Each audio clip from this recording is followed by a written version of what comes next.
Welcome to ESPN College Football Primetime, presented by Ram Trucks. There's Miami, Ohio quarterback Avion Smith, who makes his third straight start tonight for the Redhawks as they try to clinch the MAC East title against the Buffalo Bulls and Max Michel, and a defense that's forced the second most turnovers in the conference this season.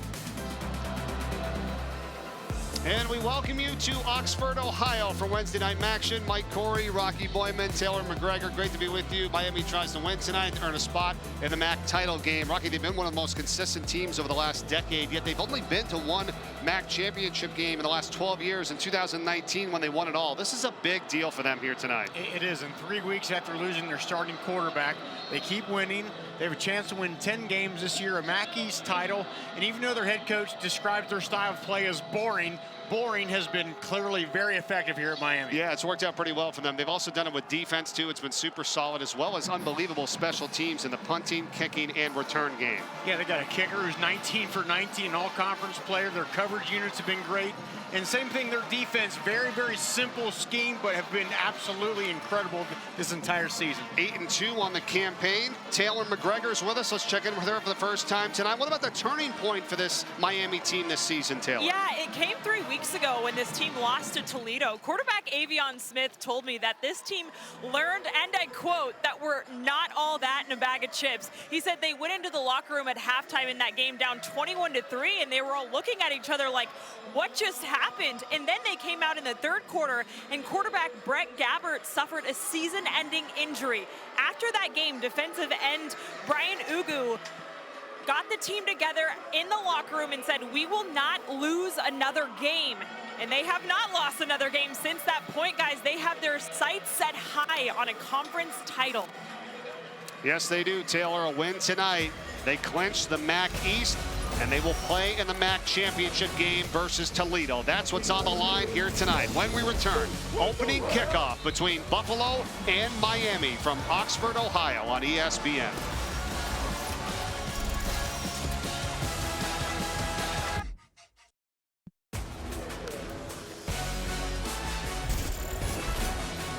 Back in Oxford, Ohio, Yager Stadium for Buffalo and Miami here tonight. Here are the MAC standings.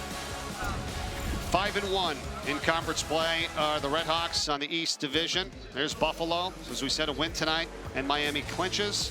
How about Toledo, Rocky? 7-0, but not by the skin of their teeth last night. It looked like they were going to slip up, right? But in typical Toledo fashion, as we've seen all year, they have turned it on late and got out of Doyle Perry Stadium with a win. Yes, they did.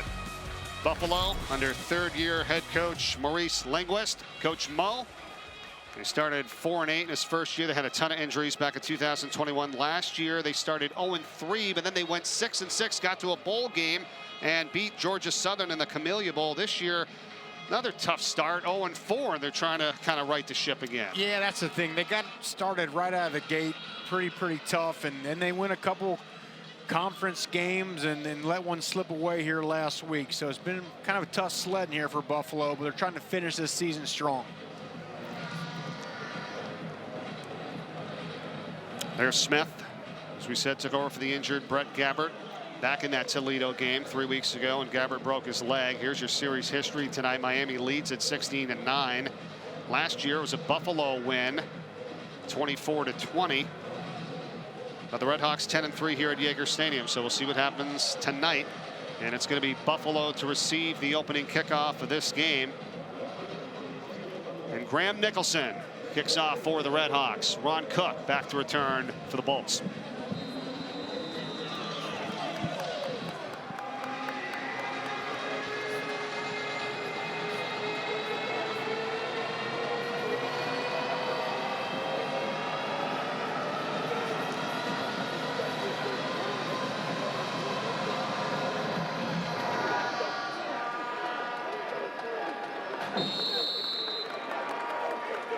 Nicholson, who's kicked about 80% of his kickoffs into the end zone on kickoffs this season, as we get to look at Cole Snyder for the first time tonight, the senior from Lakewood, New York, the transfer out of Rutgers, the quarterback for the Bulls. And it's been kind of a tough go for Cole Snyder this year. You know, last year he passed for 3,000 yards, led this Buffalo team to a bowl win. This year it's just been a little bit inconsistent out of him. He's trying to finish the season strong here. They've kind of reduced the offense down a little bit, try to get him some confidence. Came to Buffalo last spring. 1st and 10 to begin the game. On the 25, here's Cook, and Ron Cook Jr., the running back, who's the leading rusher for this team, picked up and brought down by Matt Salapak after a 5-yard gain to the 30. Always a good idea to give the ball to Ron Cook. Over 1,700 career yards. Played a lot of games, a lot of great games for this Buffalo team. Rocky, what kind of game do you think we're going to expect here tonight? Both teams. I think ground and pound. Okay. I think by both teams. Miami, you know, more a running style quarterback. We're going to see a running style quarterback as we do right now. CJ Agbana enters at QB, a runner as well. Yeah, right off the bat, second play of the game, and it goes right to him, and he's going to take it up the middle for just a couple, and then he's brought down by that front that's been outstanding this year for Miami defensively, and DC Bill Breakin, and this group has done a phenomenal job. Yeah, they really have, especially against the run, which bodes well for what Buffalo's going to try to do tonight. CJ Agbana's big kid, 6'2", 212, fast, powerful. They want to try to get him the ball, let him run around a little bit tonight. 3rd and 3 for Buffalo on the opening series of the game tonight, with Agbana in from the shotgun. Another run, and again, not much happening at all. And Salapak, what a season he's had. The linebacker for Miami, number 15, brings him down. It's 4th down for Buffalo. Yeah, it just tough start here for Buffalo. In this Miami defense, that's one thing they do very, very well. They play the run. It's a simple scheme they run. You know where they're going to line up. It's just, can you stop them? Can you move them off the line of scrimmage? Many teams haven't been able to do that. Buffalo can't do it here this first series. So a quick 3 and out, and Anthony Vanieri is back to punt for the Bulls, and Cade McDonald awaiting the return at his own 25-yard line. He's been banged up a little bit. He was questionable before tonight's game, and he is giving it a go, and he is one of the best in the nation, 10th best in terms of return yardage on average, but this will have no return. It's down at the 23-yard line after a 41-yard kick, and this is where Miami is going to start for their first offensive possession of the night. And so here comes Smith. Yeah, and Avion Smith, as Taylor talked about, Brett Gabbert goes down a couple weeks ago. Avion Smith has taken over. Big kid. He's listed at 210. I saw him down on the field. He looks closer to 220. Big, thick, lower body. He's improved as a thrower, but he's certainly a run-first quarterback. In the backfield is Rashad Amos, who's had an incredible season as well for the Red Hawks. But the first play is a pass. Going to get it right out to him, and he's got it for a 5-yard gain to the 25-yard line. Oh, check, excuse me, a 2-yard gain as they started at the 23. My bad. Rocky, what about when you have your backup quarterback coming in, and after the season that a guy like Brett Gabbert has had, how difficult is that for this young guy? Well, it's even tougher because Brett Gabbert's a different style of quarterback. He's a guy that threw the ball around a lot, and now you go to Smith, who's more of the running style quarterback. So a lot of things had to be changed around, but they really haven't missed much of a beat.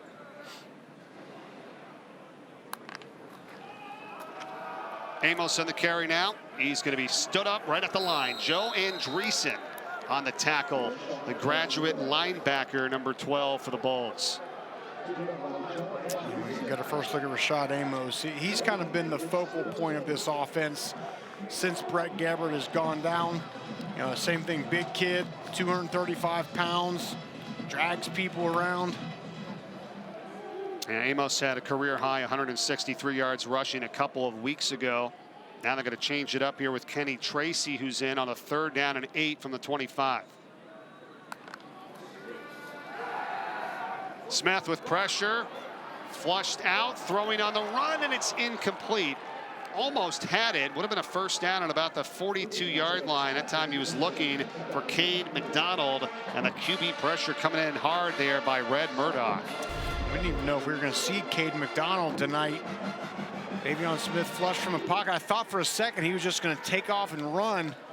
But Joe Andreessen kind of thwarted that. It's going to force the punt.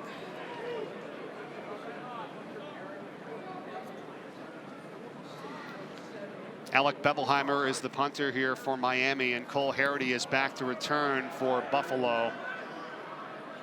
And it takes a great Red Hawks bounce off for the moment. Going to be down at about the 27-yard line, and it takes us to a timeout. 48-yard kick, Buffalo's second opportunity on offense when we return to Oxford, Ohio, right after this.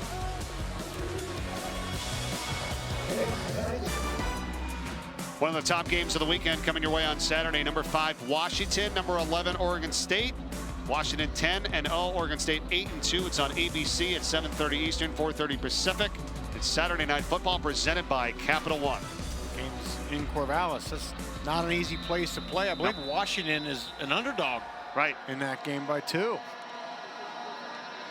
So it's C.J. Ogbonna that comes back in to start this second offensive series for the Bulls and gets a few yards there, not much. And I'm wondering what the situation is here. You had Snyder for the first play of the game, and then that was it. Well, what do you think's going on, Rob? Yeah, I mean, I think we knew we were going to see a lot of Ogbonna, but really it was just one play out of Snyder, and C.J. came in the game. I'd like to see them diversify this offense a little bit. It's been hiking the ball and letting him run the A-gap about 4 straight times. I'm just going to say, you weren't thrilled with what you saw early from the Bulls with some of these design runs and reads, right? Now they're going to hand it off to Cook, and the same result, nothing happening as Caden Woolard makes the tackle. He's been outstanding for this team, number 90. Yeah, just right now with this offense, even the way they're doing it with, and here comes Cole Snyder, is just nothing there to fool the eyes of the linebackers. Everything's right in front of them. No misdirection, no hiding of the ball. It's all right out there in front of them. You can see this Miami defense, how well they play against the run. They're not going to be fooled by any of that. Well, and they've been awesome on third down this season, holding opponents to just under 30% completion percentage on third down. That's first in the MAC and 15th in the nation. And so now Snyder, who comes back in on a 3rd down and 9 in a tough situation as he's under heavy duress and just has to throw it away. And I'm not quite sure about these first couple offensive possessions, right, Rocky, for Buffalo? I mean, how do you make it any more tougher on yourself? Yeah, don't look in sync at all. And nothing real high percentage about their plan. And Miami brings about as much as they ever bring, which is 5. They're not a team that's going to blitz a lot. They bring 5 right there. And it's enough to get pressure on the quarterback and force him to throw it away. Yeah, Brian Ugu and Ty Wise, defensive end, a linebacker. They had a lot of pressure coming in on that last play. 4th and 9 for Buffalo, and once again, Vanieri to punt. Cade McDonald is at his own 30-yard line this time. Fair catch at the 34. So just a 38-yard kick, and the Red Hawks back on offense with no score here early. 5 minutes gone by from Ohio.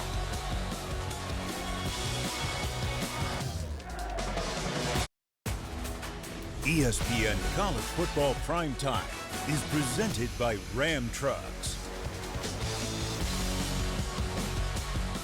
Years ago, back in 2003, Roethlisberger helping the Red Hawks to the title, and then 2019, the MAC championship under Coach Chuck Martin, and he's been outstanding here now for 10 years, leading this group, Rocky, and it's one of the most consistent teams in the conference. It really is, and I live close. I live about 30 minutes away, so I remember when Chuck Martin got this job. It seems like yesterday, and he's done a great job turning this program around. As you said, one of the most consistent teams in the entire MAC. 39 wins in league play over the last 8 years. That's the most of any team in the conference. This pass goes out to the outside here for Miami, and they get it to Kevin Davis, who's brought down by Joe Andreessen, just a pickup of a yard. And it's kind of a slow start here for this group, for both teams right now in this game. Both offenses right now really struggling to find any kind of traction here. I mean, I like the idea Miami has. Let's get the ball in the hands of some of these wide receivers, get them loose, get them in the flow of the game, get some confidence built. But this Buffalo defense, led by that man, Joe Andreessen's flying around good out there. Well, you see the time in between plays, right? Second slowest tempo in the country. You know, we had talked to Coach Martin about that as they go on 2nd and 9 and the pass is overthrown, looking for Miles Marshall. What do you think that is, Rocky, why they take their time a little bit? Yeah, well, look, we live in the day and age when all these teams are running, you know, trying to run 80, 90 plays a game and doing all that. This is the antithesis. And Chuck Martin says, look, we want to get in that perfect play. And you'll see they'll move the running back around, they'll switch sides. An offensive lineman, a tight end will back up off the ball. He doesn't want to waste plays, so he wants to give his quarterback that picture and try to design the perfect play to defeat that picture. What do they have here on 3rd down and 9 from their own 35-yard line? 3 wide receivers set. Amos is in the backfield to the left of Smith. With time in the pocket, gets it out in the flat. The catch is made, and he's got Luke Bolden, the tight end, and he's going to pick up the first down. Deion Crawford runs him out, but it's a pickup of 11, and this drive will continue. Yeah, great job. Luke Bolden, great football family here in Cincinnati, Coleraine High School. It's always a good idea to get the ball to your tight end and get you in the rhythm of this game. That's the first catch of the season for Luke Bolden. And the first down for either team here tonight. You see he's checking around. Here we go. Move the running back around, getting that perfect play. That's to Amos. And he's hit in the backfield. And not much going on there. What's happening, Taylor? Well, I thought it was interesting when I asked Coach Martin about the pace of play. He was seemingly surprised that they were the 2nd slowest in the country. He said there's teams like Ohio who try to go slow and try to control the clock. That's not what we're trying to do. Rocky, you mentioned it. They don't want to waste a play. There's a lot of check with means, a lot of 2-play calls, the quarterback managing the game, and that's why there's so much time in between plays. I did ask Avion Smith about the challenges or positives as a quarterback. He said when you're in a rhythm, it's great, but sometimes when you get behind the sticks, it can provide challenges. Yeah, that's the thing, Taylor. You're right. When you're a quarterback, you get a positive play, you want to get up that line and call another one real quick. Smith throwing on the run as a man down the field, and it's dropped. Incomplete. He wanted Wilkins, and it could have been a touchdown. And Joe Wilkins Jr. unable to haul it in. Wow. What a crusher right there. Could have been a huge confidence-building play for Avion Smith. Rolls out to his left. Great arm talent. Just, you know, the proverbial started running before he secured the catch. It's tough. Wilkins has 24 catches on the season, just the 1 touchdown. Transfer out of Notre Dame. That would have been a touchdown right there. Instead, it's 3rd and 11. Smith now with pressure. Rolling away from it. Nowhere to go now. He's going to come back to the right. Now there is some room to go. He's got to get to the 44 of Buffalo, and it's not going to happen. Finally taken down by Joe Andreessen. It's going to be no gain after all that, and 4th down and 11. He ran about 50 yards to get none. Good job by this Buffalo defense. I was looking around. There wasn't anybody open. Good job of coverage on that back end. And that's so tough when you got a guy running around back there and to maintain your coverage. That's a great job. Jalen Bass was running over there, one of the defensive tackles. Max Michel was also chasing Smith around. It's going to be 4th and 11. Bevelheimer with the kick. And a fair catch at the 15-yard line by Harity. And that's where Buffalo takes over. Just a 40-yard punt that time. And the Bulls back on offense. Still no score here tonight. Miami with a win. Earns a spot in the title game. We'll be back after this.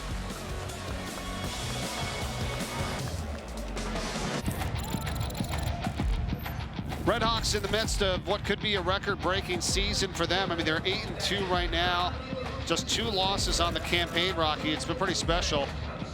Yeah, it really has, and they've done it with special teams, defense, and running the ball. But this defense has been incredible. I mean, one of 6 FBS schools to get 2 shutouts this season.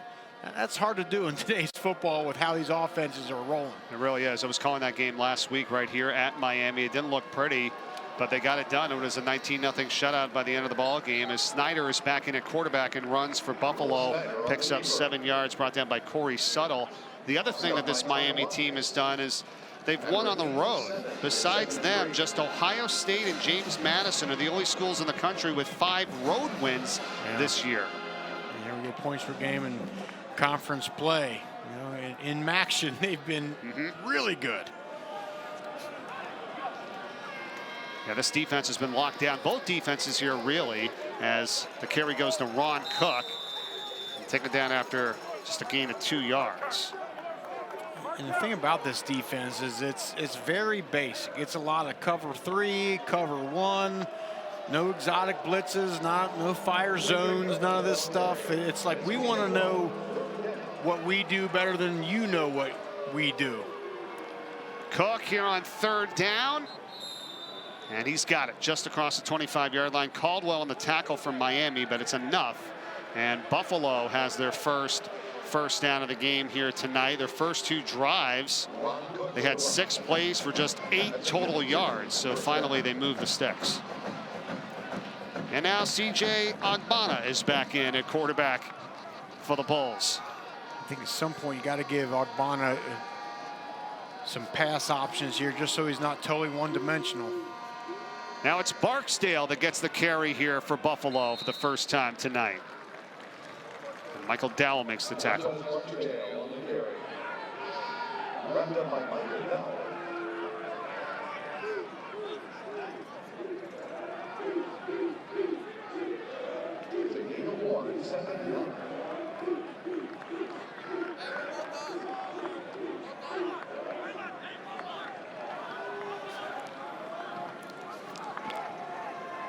Under 5 minutes to play in the first quarter. 2nd down and 9 here for Buffalo. And up to the 35-yard line here again. This time Barksdale. Good job as Ty Wise in the tackle. It's a gain of 8 and another 3rd and manageable, Rocky. Let's go back to the studio here real quick. Yeah, back here in studio, Ohio hosting Central Michigan. Bobcats DN Shane Bonner. Bonner, party for 6. 3rd defensive touchdown of the season for Ohio. They're up a 10 spot over on ESPNU.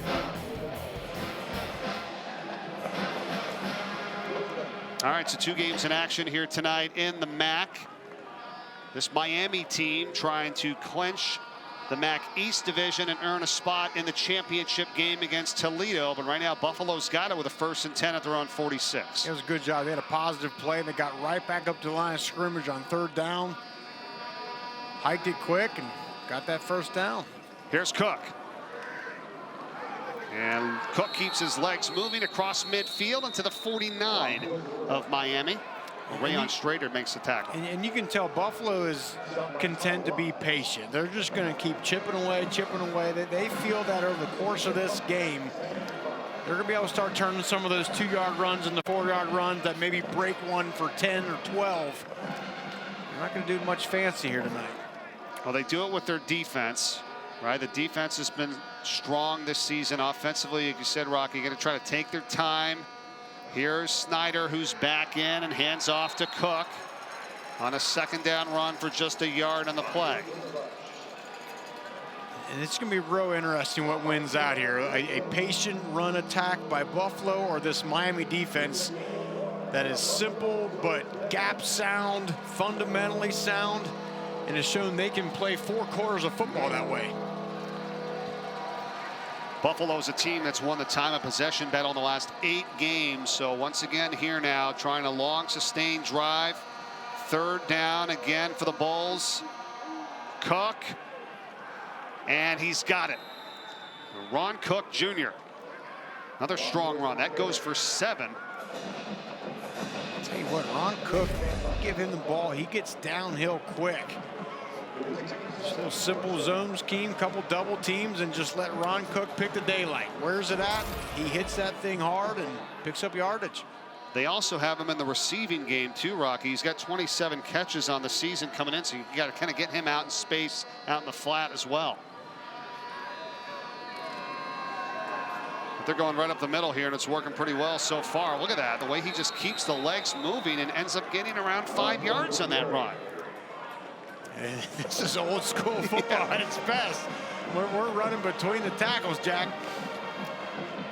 You feel at some point they're going to keep chipping away, but then they got to get something to the perimeter. Something as Miami continues to hang and stack in that box. Get something outside. And I think that's been the detriment of this Buffalo team is the pass game has not been what they've needed to be. They bring in Barksdale now in the running back spot, and Dom Palizzi, who's a backup offensive lineman, is now in at tight end wearing number 49 as Barksdale dashes inside the 35-yard line for a couple. Jaquez Warren makes the tackle.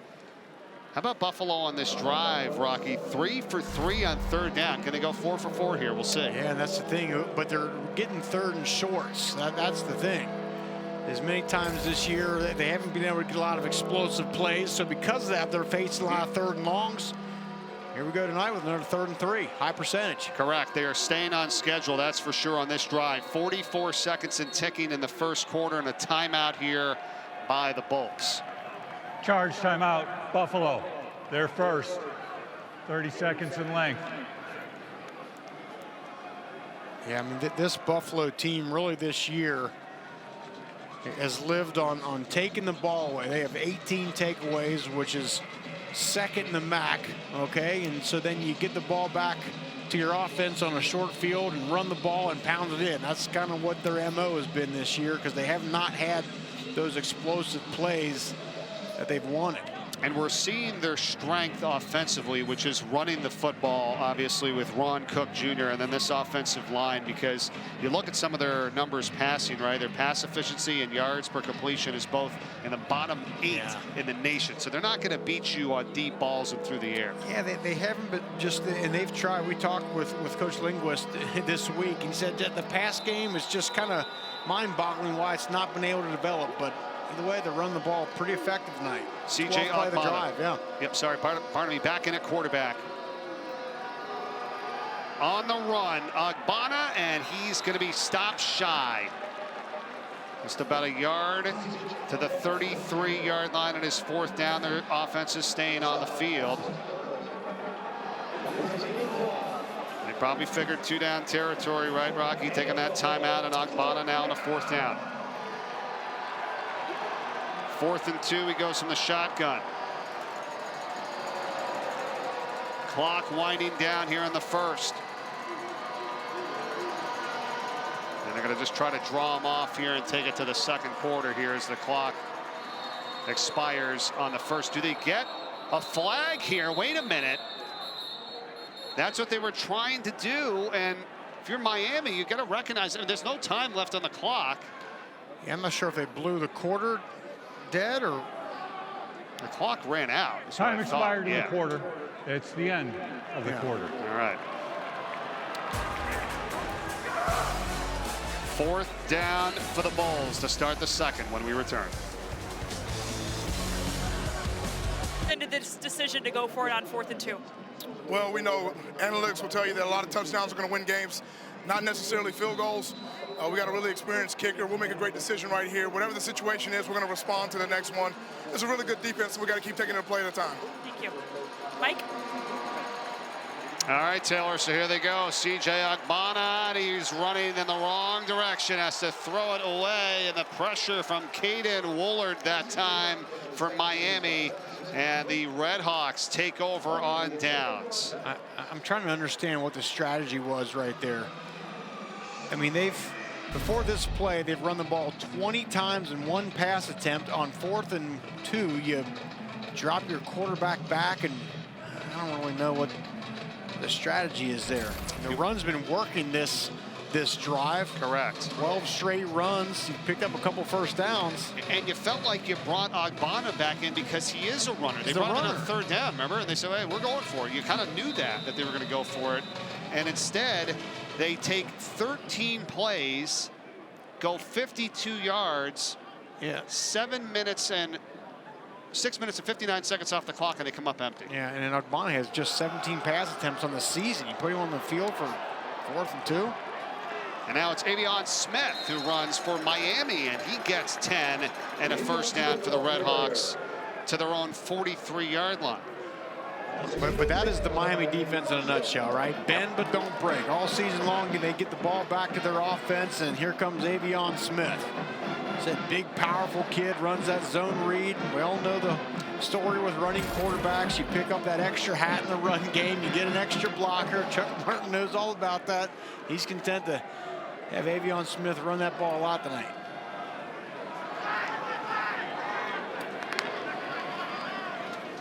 Be a fake, and he's going to keep it, and this time Buffalo is ready for him. Deion Crawford at the tackle for no gain.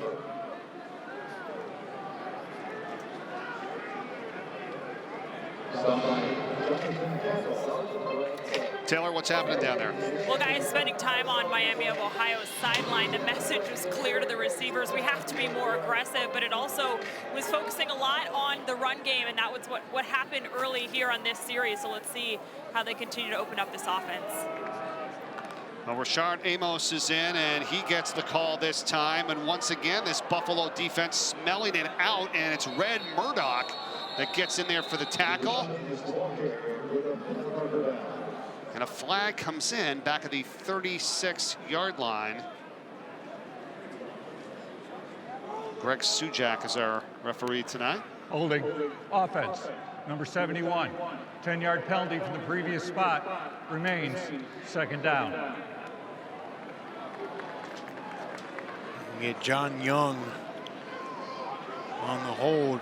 And in this Miami offense, I mean, they've had the same offensive line up the entire season. So this group has played a lot of games.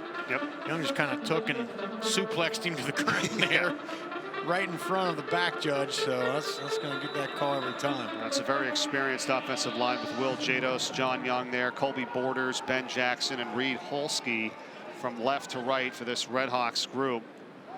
It's the first penalty of the game. They don't get penalized that much. They're first in the MAC in fewest penalty yards. Now Amos and Rashad Amos take it down at the 40-yard line by Jaden Oliver. Picks up 7, trying to get some of that penalty yardage back. I was just getting ready to say, I mean, this whole game, really on both sides, both teams, has been played between the tackles, looking for Miami to get something on the edge a little bit, and they finally do. They're able to seal that end. And Rashad Amos got a little bit of green grass. Kenny Tracy's in now in the backfield for Miami, 4 wide. They're 1 for 3 on 3rd down, and this is a 3rd and 13.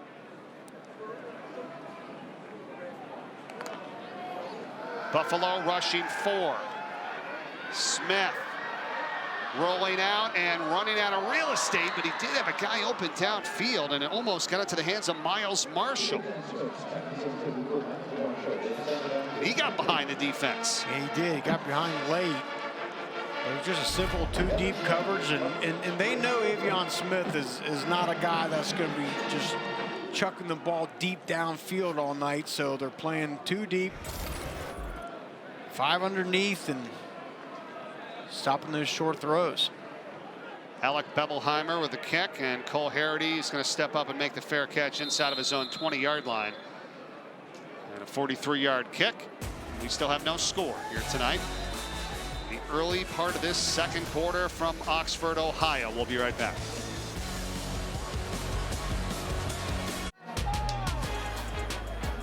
The inaugural NBA in-season tournament continues Friday night. Get a doubleheader. Sacramento Kings taking on the San Antonio Spurs at 7:30. Then at 10 o'clock, we get ready for the Suns and the Jazz. Coverage begins with NBA Countdown at 7 Eastern on ESPN and the app. All right, back to action here with Buffalo at their own 17-yard line. Cole Snyder, the quarterback. Barksdale running back in motion. They swing it out to him. That's dangerously behind the line of scrimmage, and he's just ripped down by Michael Dowell. Nothing happening there. And, you know, you're not going to fool this Miami defense, right, Rocky? You can shift in quarterbacks all you want, guys in motion, whatever. They play the same D all the time, don't they? It's a lot of cover 3, cover 2. So because of that, they know your scheme. And Michael McDowell, I guarantee when he lined up, he's watched a lot of film. He said, look, they're going to throw the ball out to this back out in the flat, and I'm going to jump it. That's exactly what he did. Chuck Martin talked about, hey, this defense may be boring, but we know where we're supposed to line up, and then they can just go play fast. It's not even about boring there, right? As Snyder runs, it gets not much. You know, it's the fact that you don't have to overthink, right? You know where you are. You can focus on a certain D and then just tee off. Well, when there's less defenses that you have, you can spend more of your time studying the opponent's splits and, you know, where they align on certain things and some more of their tendencies. And you can't do that when you're running 50 different defenses. So simple allows you to know the other team and act accordingly. Now Buffalo is faced with a 3rd down and 15 from their own 12-yard line. Snyder out to Cook, and he is taken down immediately by Jaquez Warren.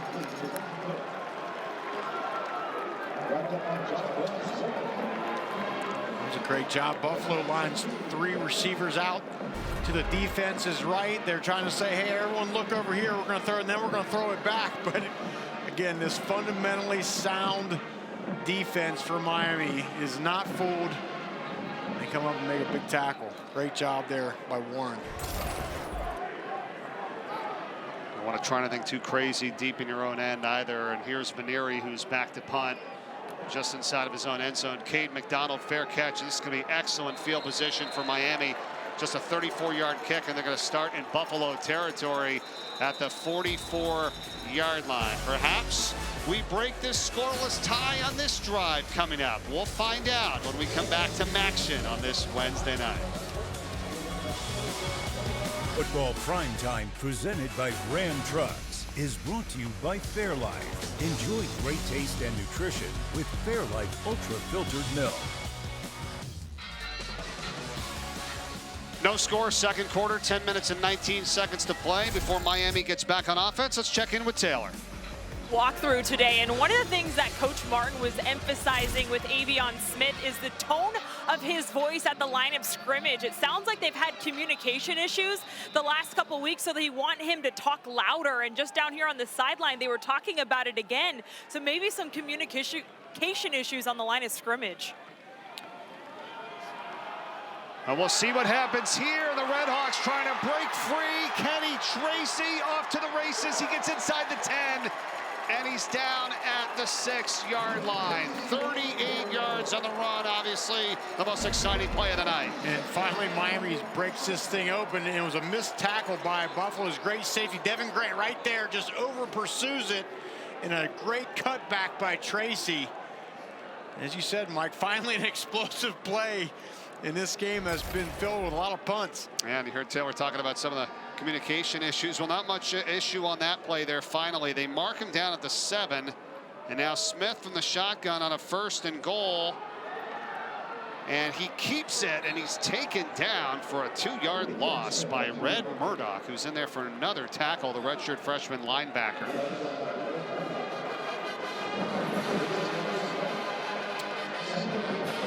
So say a 1-yard loss to the 8-yard line. I think Miami's got to work to get something going in the pass game. I'd like to see something high percentage here. Get the ball out in space to one of your wide receivers so that Buffalo defense can't continue to load that box.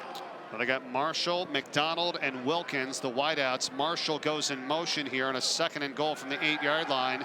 Smith looking, the ball is tipped over the middle of the field. And it's going to be 3rd and goal now for Miami, and George Wolo that time. They've got a hand on it, number 90 for Buffalo. This Buffalo defense, their front, they rotate a lot of guys. They get some fresh bodies in there, and so those guys can play fast. And job splitting the coverage, just getting a paw up and knocking that thing down.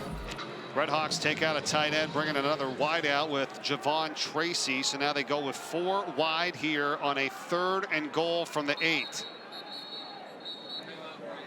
And a timeout by Buffalo, their 2nd of the half. Charge timeout. Buffalo, number 2. It will also be a media timeout. You heard him. We'll be back. 8:52 to play in the first half. Miami knocking on the door here, though.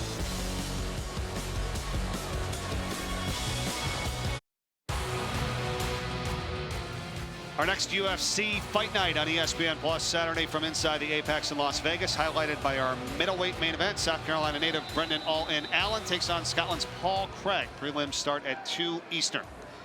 3rd and goal, Miami from the 8-yard line, coming out of the timeout. Avion Smith floats it out for the end zone, and it's incomplete. He wanted Joe Wilkins Jr. and Jaden Oliver was able to get a hand on it for Buffalo defensively, and they're going to force him to a field goal attempt. If you're going to try a jump ball, you might want to do it against someone other than Jaden Oliver. He's 6'3", and he played this thing perfectly. Got good leverage on the receiver. Eyes are on the quarterback the whole time, and by the time he reaches an arm up in the air, it's about 9 foot. Yeah, you called it. It was picture perfect. His 5th pass breakup of the season. So here comes Graham Nicholson, who is perfect on the year. This is a 26-yard attempt. 4th down. The kick is good, and he stays perfect on the season. 20 for 20. And no one in the nation has more, and a better percentage, I should say, at 100% for 20 for 20. The next closest, Mason Shipley at Texas State, he's 12 for 12, and Alex McPherson from Auburn is 11 for 11 on the season. Let's go to our College Football Awards spotlight here, and Graham Nicholson for the Groza Award, potentially the top kicker in college football. And what a weapon, you know, just to be able to get down this area of the field. You cross the 30-yard line, Coach Martin's saying we got guaranteed points here. It's our College Football Award Spotlight brought to you by Home Depot. We'll see if he ends up getting that. Been a phenomenal season, though, for him, that's for sure. He missed just 1 extra point. That was last week. They got blocked. So he was 29 for 30 in extra points, and now a perfect 20 for 20 in field goals. And we always ask the coaches, you know, what's your kicker's range? And Chuck Martin said, well, if he has the win, 62, 60. We're like, wow, right. Geez. Yeah. He's got a powerful leg on him, too. You don't usually get that confidence in your coach when you talk to him about the kickers. We always ask that, right? But, yeah, when you've got Nicholson, you do have confidence, that's for sure. And he's done this a lot tonight on the kickoffs through the end zone. This season, for every field goal and extra point made by participating universities, All-State will make a contribution to the university's General Scholarship Fund. Thank you, All-State. All right, so points to the board here finally. 3-0 Miami, 8:45 to play in this first half. Remember, a ton on the line for the Redhawks tonight. They win the MAC East Division, and they earn a spot in the MAC Championship game versus Toledo on December 2nd. Would be just their 2nd appearance of the title game in the last 12 years. Buffalo back to work here with Ron Cook. 4 yards to the 29. Salapak on the tackle. I said it earlier, right? But Buffalo has to get some element of a pass game, even if it's some quick game to the outside, some to spread this Miami defense out a little bit. They keep trying to run between the tackles, and that's what this Miami defense does best, stop that run. 20 rushes, 3 passes so far for this Buffalo offense. And now Barksdale and Cook are split in the backfield. It's a fake to Barksdale, and the keeper by Ogbonna, who's back at quarterback, and he has a first down, and they give it to him the 35-yard line right at the sticks. It's a gain of 6. And this is why, if you're Miami, you want to start putting points on the board to totally take Buffalo out of their game here, which is clearly you're running the ball with their quarterback, C.J. Ogbonna. Ogbonna, transfer from Southeast Missouri State. 7th game of the season for him. And splitting time with Snyder. Play fake, and now they try to take a shot. Rocky down the sideline, but there's nothing happening there. Excellent coverage. Booby Curry was the intended target, and Rayon Strader was covering it. And even though that didn't work, I have no problem with that. You got to do that. You got to keep the defense honest. Put a go ball up in the air just to make sure, keep those cornerbacks on their toes, and maybe one of these times you hit them. But almost to your point earlier about, hey, why did you go after Jaden Oliver, who is a defender for Buffalo? Why are you going to a guy who's being defended by Strader? He's got 12 pass breakups on the season, which is 12th in the nation. Pick on the other guy. Yeah. Go back to Cook here as Woolard will bring him down after a gain of 4. And it's going to be 3rd down and 6. Snyder's back in at quarterback now. So you got to imagine this is going to be Snyder putting the ball in the air to some degree. You've got 3 receivers to the top, maybe some sort of route combination. You got Cook down at the bottom as well. He's split out wide to the outside of Curry, who's in the slot to the bottom of the screen. As they spread him out here, 3rd down and 6 for the Bulls.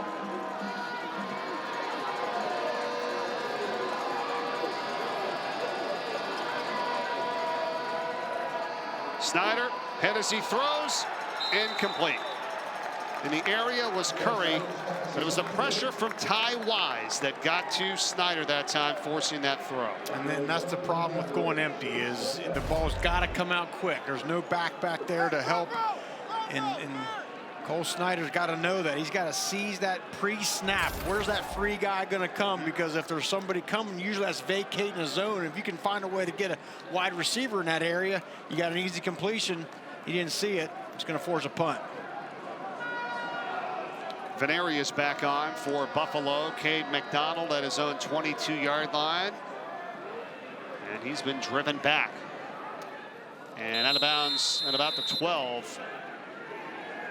And that's where they will mark it. 49-yard kick that time. And it'll be Miami ball with a 3-0 lead and 6:26 to go in the first half when we return.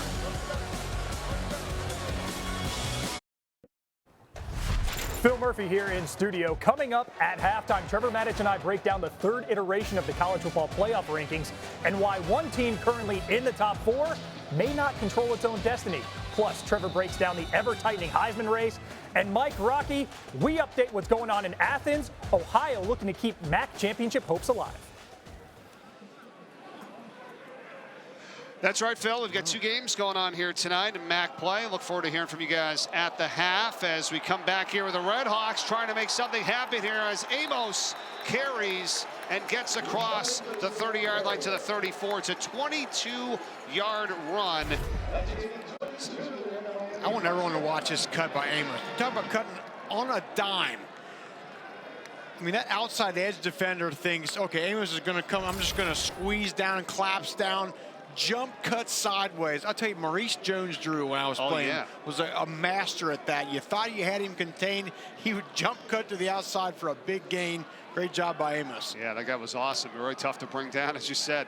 22-yard pickup and a play fake now is Smith. And as he throws, and he gets it out in the flat. And the catch is made by Tracy, and he gets down the sideline. Let's see if they mark him out of the 41-yard line. A few yards shot of the first down, picks up 7. So maybe here on this drive with a little bit of sense of urgency, it seems like. Yeah, as slow as they like to go. You know, sometimes some tempo works. And here's another missed tackle by Devin Grant. I think he's one of the best defensive players in the MAC. Big, tall, 6'4" safety for Buffalo. Times tonight he's been tripped up. Miami only had 66 total yards coming into this drive here. They pick up a big 22-yard run by Amos. The other previous play was a 37-yard run by Tracy, the longest of the night. Here's Smith in the pass. What a catch. Hauled in by Javon Tracy for Miami into Buffalo territory of 21 yards. And this is where Avion Smith says, thank you, Javon Tracy. This was a ball that was way high, contorts his body around, skies up, and pulls it down. What an incredible job by Tracy, knowing he was going to take the big hit there, too. Longest completion of the night. And he gets it down to the Buffalo 37-yard line. 4.5 remaining here in the second.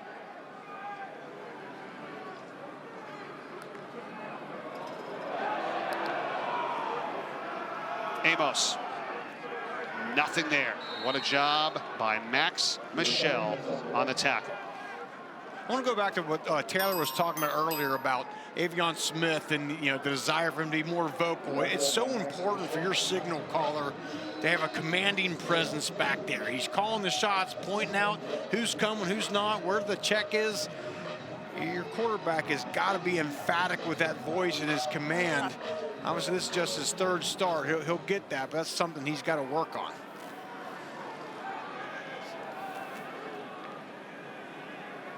Second down and 12 here. Smith from the gun. Going to keep it and dump it off to the tight end, Luke Bolden, and Bolden's upended at about the 30-yard line. So a manageable third down coming up here after a gain of 9. Marcus Fuqua on the tackle. Luke Bolden, no catches on the year, 2 tonight. Yep. 47. Yeah, getting him involved. It's always a good idea to get the tight end involved.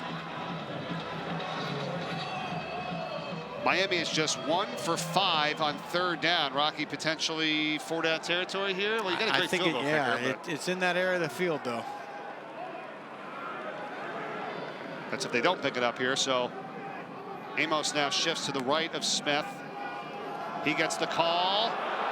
Amos has the first down. He's got more. He's got a touchdown. 30 yards.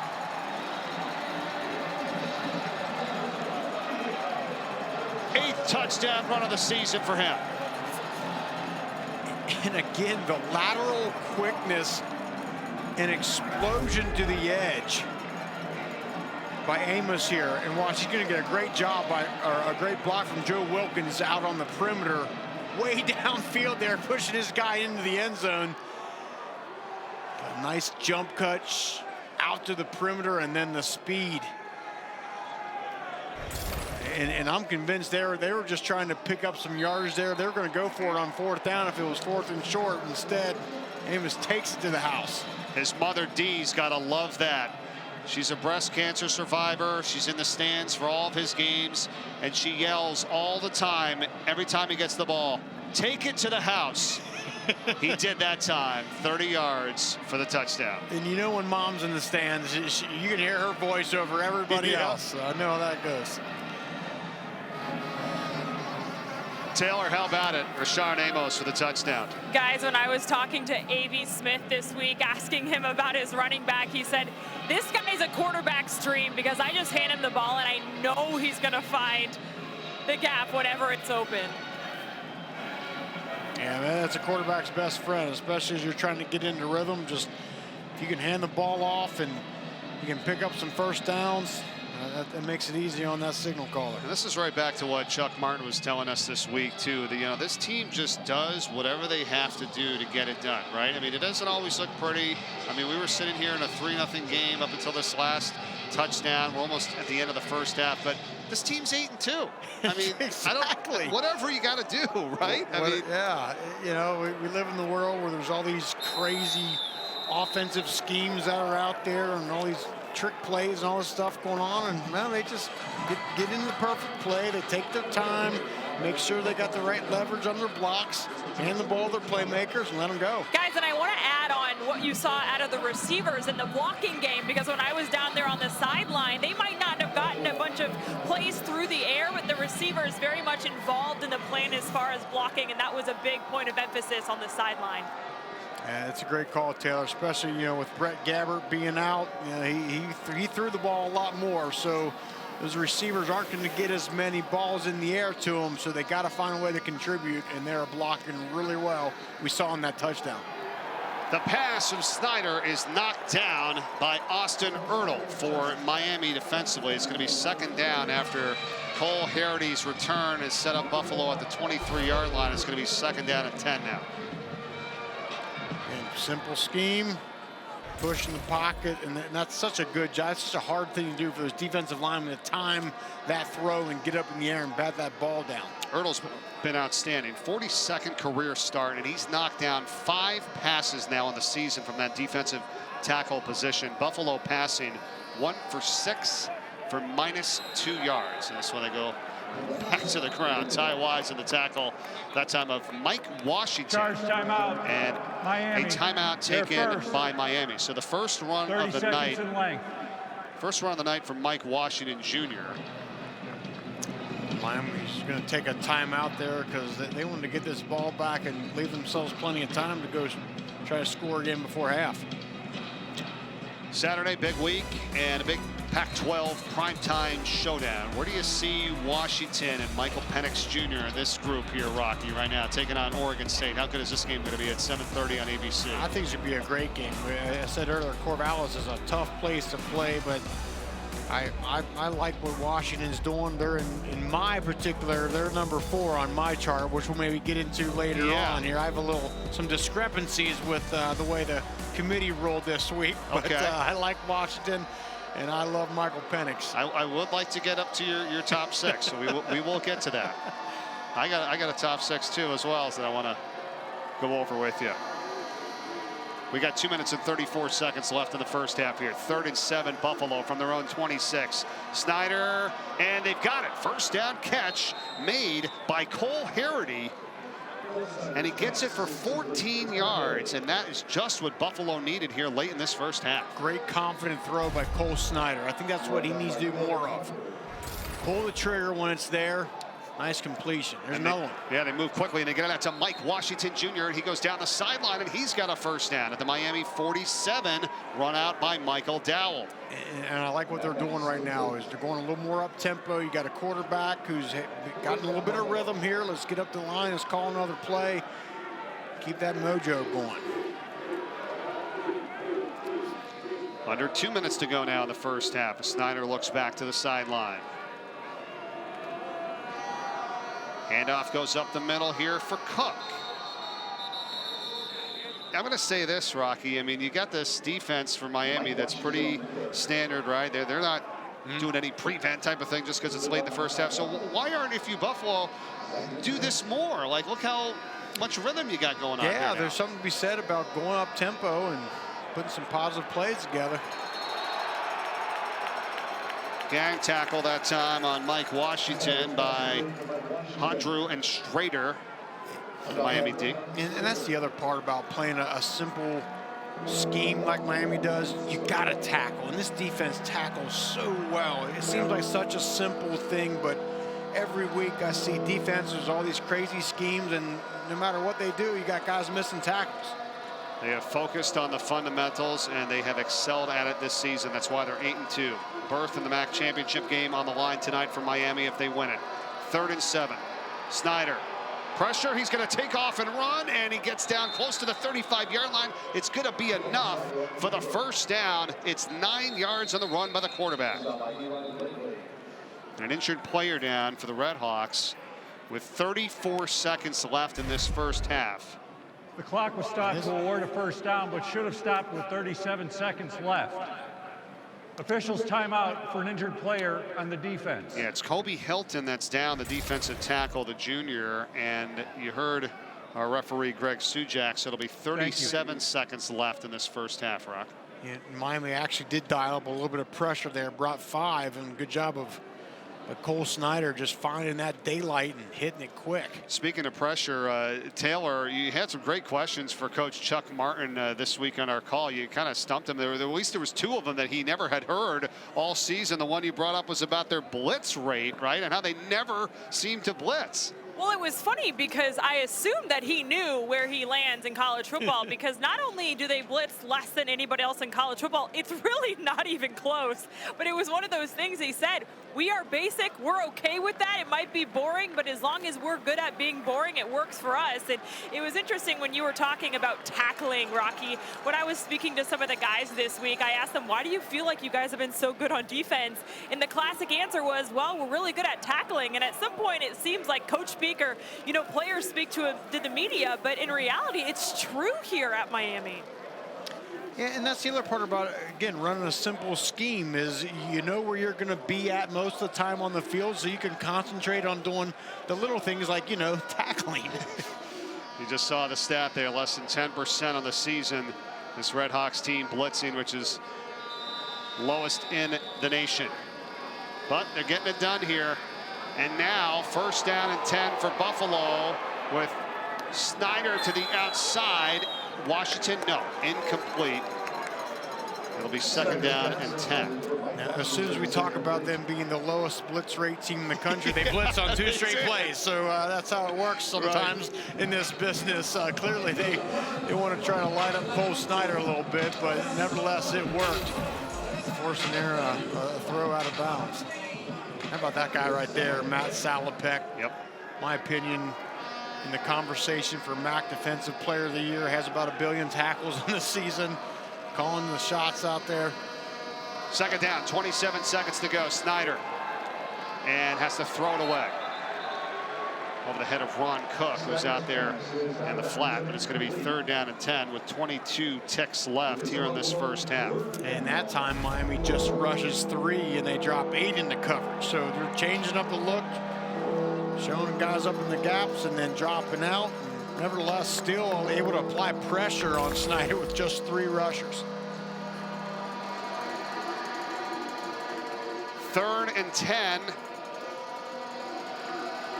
4 out wide. Cook in the backfield. Fake to Cook. Snyder's going to take off, and he's going to be shy of the 1st down. They'll mark him down at the 30. It's a gain of 5. The clock is still running here. Buffalo's got 1 timeout remaining. It's going to be 4th and 5 from the 30. They're going to stop the clock with 1 second Buffalo's remaining. taking their 3rd and final timeout with 2 seconds left on the game clock. 30-second timeout. Now, they have a very good kicker, and Alex McNulty. Throughout his career, he's hit 6 from 50 plus. This would be a 48-yarder from this spot right here. But the thing with McNulty, and again, he was the MAC Special Teams Player of the Year last year. This year, just 9 of 17 on the season. And Coach Linguist talked about, for whatever reason, he's gotten in a little bit of a funk and maybe some confidence issues, but clearly in his pass, he's been great. Let's see if he can tee this one up and kick it through the uprights. Miami defense working on not allowing any points in the last 96 minutes of game action. It's almost 6.5 quarters. Does that hold up here? It's a 48-yard attempt for Alex McNulty to put Buffalo on the board. 2 seconds left here, the final play. And let's see if Miami calls a timeout. Yes, they will. Timeout, Miami. Number 2, 30 seconds in length. Remember, Phil Murphy and Trevor Matich coming up in the halftime report, so stay tuned for that. We have 2 MAC games going on here tonight on this Wednesday. In this one, the Red Hawks looking for the victory to go to 9-2, which would clinch the East Division of the MAC and earn them a berth into the MAC title game against Toledo, and that is on December 2nd, which we have for you on ESPN at 12 noon. I've had Toledo twice this year, and man, it's hard to find a weakness on that team. Correct. Defense is good. DeQuan Finn, I think, is going to be your MAC Player of the Year.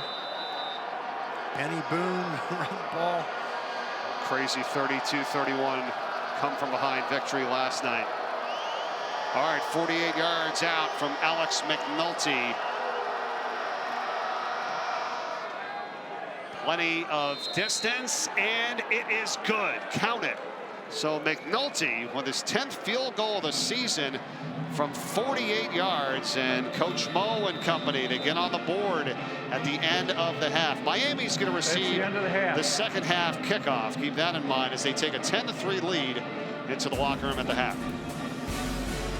So yeah, a pretty good job there by Buffalo. Didn't have much offensively that half, but able to get 3 points before heading into half here, so they're still in this thing. Red Hawks 10, Bulls 3. That's the end of the first half. After the break, we'll head you to the studio with Phil Murphy and Trevor Matich in the halftime report. Stay tuned for that.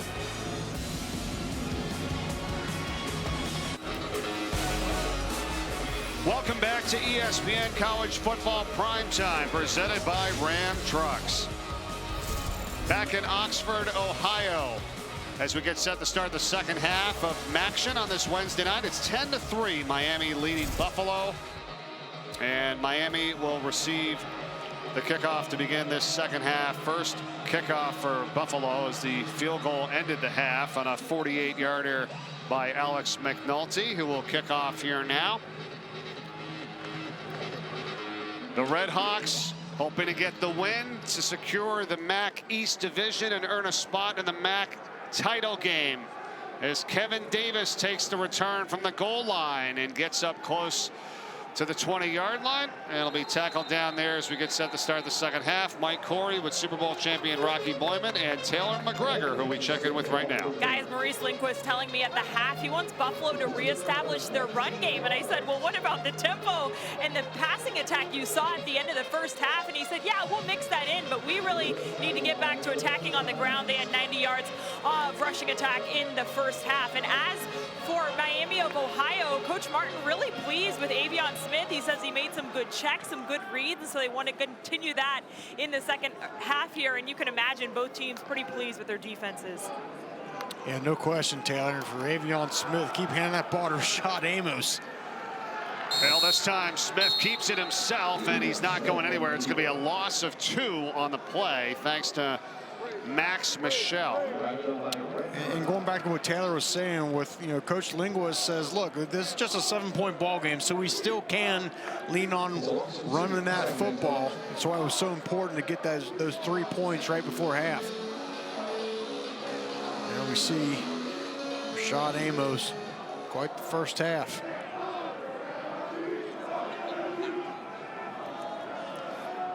Miami in that first quarter had 13 yards total, no points. It was the second quarter here as Amos carries and he gets up to the 23-yard line. The second quarter they had 141 yards and the 10 points. As that's a gain of 6. Devin Grant on the tackle, and here comes third down. Great job by Devin Grant. We've seen him miss a couple tackles tonight, big number 23, but a good job of making a nice tackle in space right there. He's 6'4", 190 range, just a sophomore. 5 interceptions on the season, number 2 tackler on the team. Quite a future for that young man. No doubt, those 5 interceptions, second in the nation coming into tonight. 3rd and 7 for Miami, opening series of the second half. Smith with good protection, he airs it out, and it is caught. Making the reception is Tracy again. Javon Tracy's come up big tonight on a couple of grabs. Got that one in front of Jaden Oliver. That's big time. And you want to run the ball, but you got to do that every once in a while. You got to throw one up, keep that defense honest, and look, good things can happen. You can get a pass interference, let your wide receiver run underneath that thing, make a nice catch, a little separation, maybe a little push off. Right. But it's all right.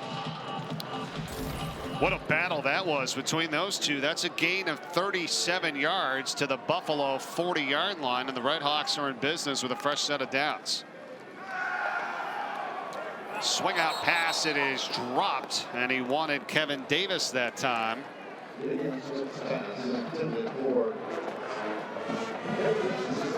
Trying to shoot that ball out in space to Davis. Couldn't come up with it here. I think it's the second time tonight we've seen Miami receiver try to run before maybe they secured the catch. Well, remember earlier tonight, Joe Wilkins had a pass down the sideline that would have went for a 6 touchdown. points, yeah. He dropped it. Could be 17-3 right now instead.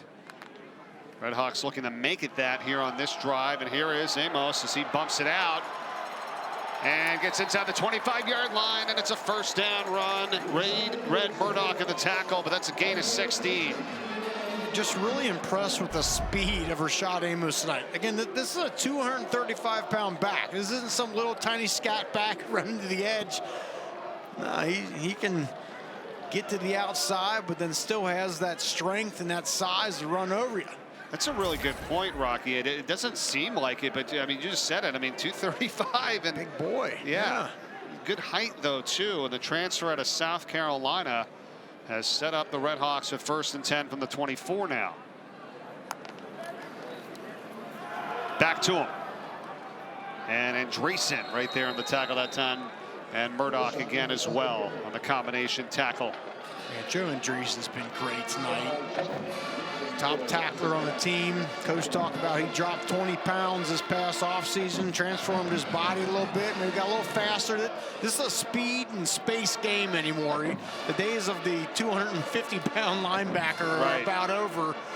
You can tell that maybe dropping some of that weight has helped him, man. He's getting the ball fast tonight. Yeah, he's checking in at 235 as well. The graduate student transfer out of Bryant. 1 yard loss in the play, so it's 2nd down and 11. Keeper Smith, and tackled down from behind. Job there by Solomon Brown, and made the tackle. Number 7, the defensive back, gain of 3. Solomon Brown, Devin Grand in on that tackle. Looked like Avion Smith was about to break loose around that right edge. What do you got here, Rocky, on a 3rd down and 8? This area of the field, maybe you try to do something to shorten that distance up and give yourself a good shot at 4th down if you don't make it. 4 receivers. Marshall goes in motion to the right side of the O-line. Tracy's in the backfield. Smith on the rollout. And the catch is made by Javon Tracy. Just knocked out at the 20-yard line by Fuqua. It's going to be well shy of the 1st down. It's going to be 4th and 6. Trying a little dash concept and tried to flood that area of the field, but Buffalo had it covered down. But again, we talked about this is why it's so important to have one of the best field goal kickers in the nation. Perfect on the season. They weren't able to pick that one up, so they'll send Nicholson out there. It's going to be a field goal attempt here for Nicholson of 37 yards to stay perfect on the season. And this guy is a weapon. 21 for 21 on the campaign. 13-3 Miami. 2-possession game here early in this 2nd half. We'll be back. How about this lineup for the weekend? Friday night, the in-season tournament, the Kings and the Spurs. Got College Game Day, of course, kicking off your Saturday at 9 a.m.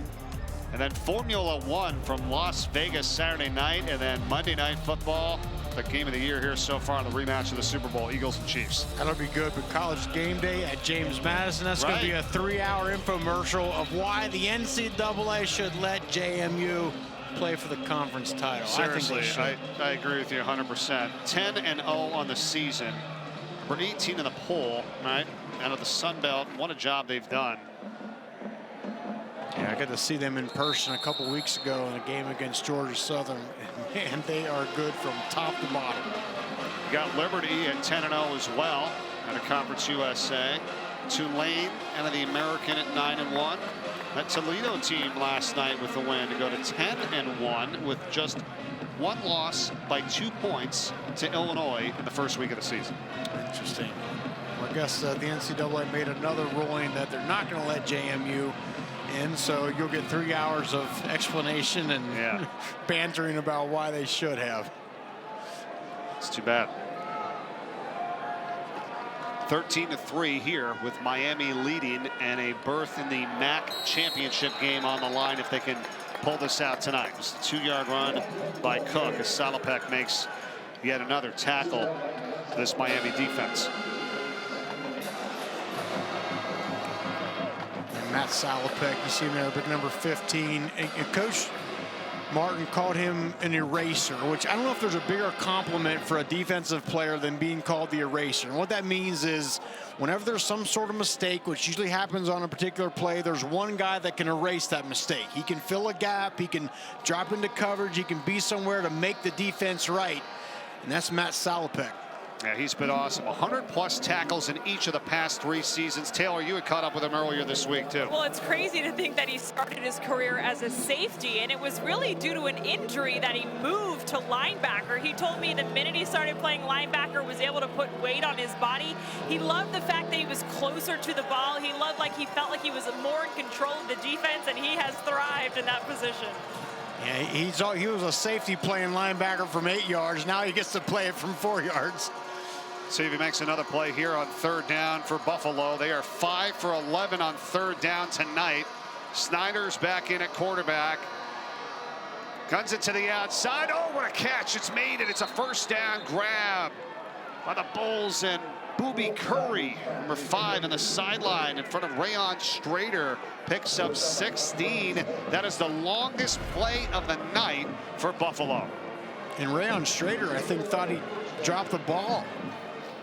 Or thought it was going to go out of bounds, and instead, Booby Curry, a nice job Pick up the first down. Then right after that, Rocky, a great pass from Snyder, he's out. And Bonner's back in at quarterback for the Bulls. And he keeps for just a couple yards on a first down run. Who else? Salopek again on the tackle for Miami. And not just does he make plays, Matt Salopek, but he makes all the checks and takes all the responsibility, tells the safeties where to go, moves the defensive lineman, just so much on his plate. And despite doing all of that, he still has time to run around and make about 10 tackles per game. Seriously, yeah, over 100 coming into tonight, 102 to be exact, 9th in the nation. Just makes that play right there, and he's got 8 tackles on the night as Agbana is taken down by Jaquez Warren as he just gets into Miami territory, a gain of 4. Here comes 3rd and 4 now for the Bulls. Gotta figure there's gonna be some sort of run pass option for Agbana. Give him the option, roll him out, somewhere he can throw the ball, but if it's not there, he can use his legs. This is a key 3rd down here for Buffalo. Trips to the top of the screen. Cook is in the backfield. 3rd and 4, Buffalo. Keeper again, and nothing happening. Ertl on the tackle, along with Caden Woolard, who was in there first for Miami defensively. And I hear what you're saying earlier, Rocky. It's just a little unimaginative right there, right? And it's Miami's ready for it. Yeah, I just don't understand that call. I mean, get your quarterback, roll him out, give him an option to throw the ball. If it's not there, he can tuck it and pick up something with his legs. But just to run a play off to the right side with no lead blocker, I don't get it. You make it pretty easy for the Miami defense, right? He's in, oh, he's going to run. You know, right. Snyder's in, possibly could throw it. That's a fake. And here's Buffalo all of a sudden making a play, getting into Miami territory down to the 21-yard line. They throw it to Daryl Harding, and it goes for 27 yards. And now all of a sudden they're in business. Yeah, and that might explain the reason why they were so simple on that 3rd down play. They knew they were going to go for it. Around midfield, hey, we're going to call this fake, in a huge play for Buffalo. Great call by Linguist. Well, it was a snap to Tad Barr, who was the up man there, number 83, who's a wide receiver who has done really not much at all this season. He's had 1 rush of 1 yard, and that's it. He throws that pass and got it to Daryl Harding Jr. on the fake for the first down. Now again, Agbana, as he gets inside the 20-yard line for a gain of 4. So they catch the Miami special teams that time. They've been cooking that one up, and this is the first red zone opportunity for Buffalo here tonight. Chuck Martin can't believe it. He's like, man, we had him stop dead to rights, and they get a nice fake punt on us. Injured player down from Miami. We'll recap it when we come back. Stay tuned.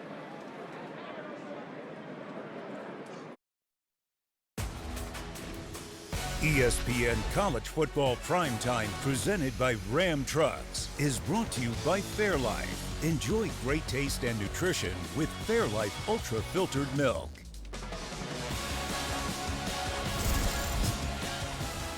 Back in Oxford, Ohio here on this Wednesday night for action. 5 minutes to go in the 3rd. Miami with a 13-3 lead as we welcome you back to ESPN College Football Primetime, presented by Ram Trucks. Mike Corey, Rocky Boyman, Taylor McGregor with you here tonight. And Buffalo, after a fake punt, it went for 27 yards. They have a 2nd down here in the red zone. And C.J. Agbana, who's in at quarterback. Eli Blakey on the tackle. As Brian Ugu was the injured player down when we went to break. Taylor? He was briefly in the tent, guys, but he's back out there. And this is a big leader on this line of scrimmage. I told you earlier in the game that the turning point in this season was a rallying cry in a group meeting, and he was the leader of it. Yeah, it's good to get him back on the field here for his big 3rd down here, Taylor. They need him 4th on the team in tackles and 2nd in sacks, with 6.5 coming into this game tonight. It's a 3rd and 3 for Buffalo from the Miami 15-yard line. Agbana hands off and Cook is taken down. Salopek, no gain, 4th down Bulls. What did they do here? Field goal unit coming onto the field. I was going to bet money they were going to go for it. It's hard to get the improbable fake punt, and then they have to settle for a longer field goal here with a kicker who's been a little bit inconsistent here.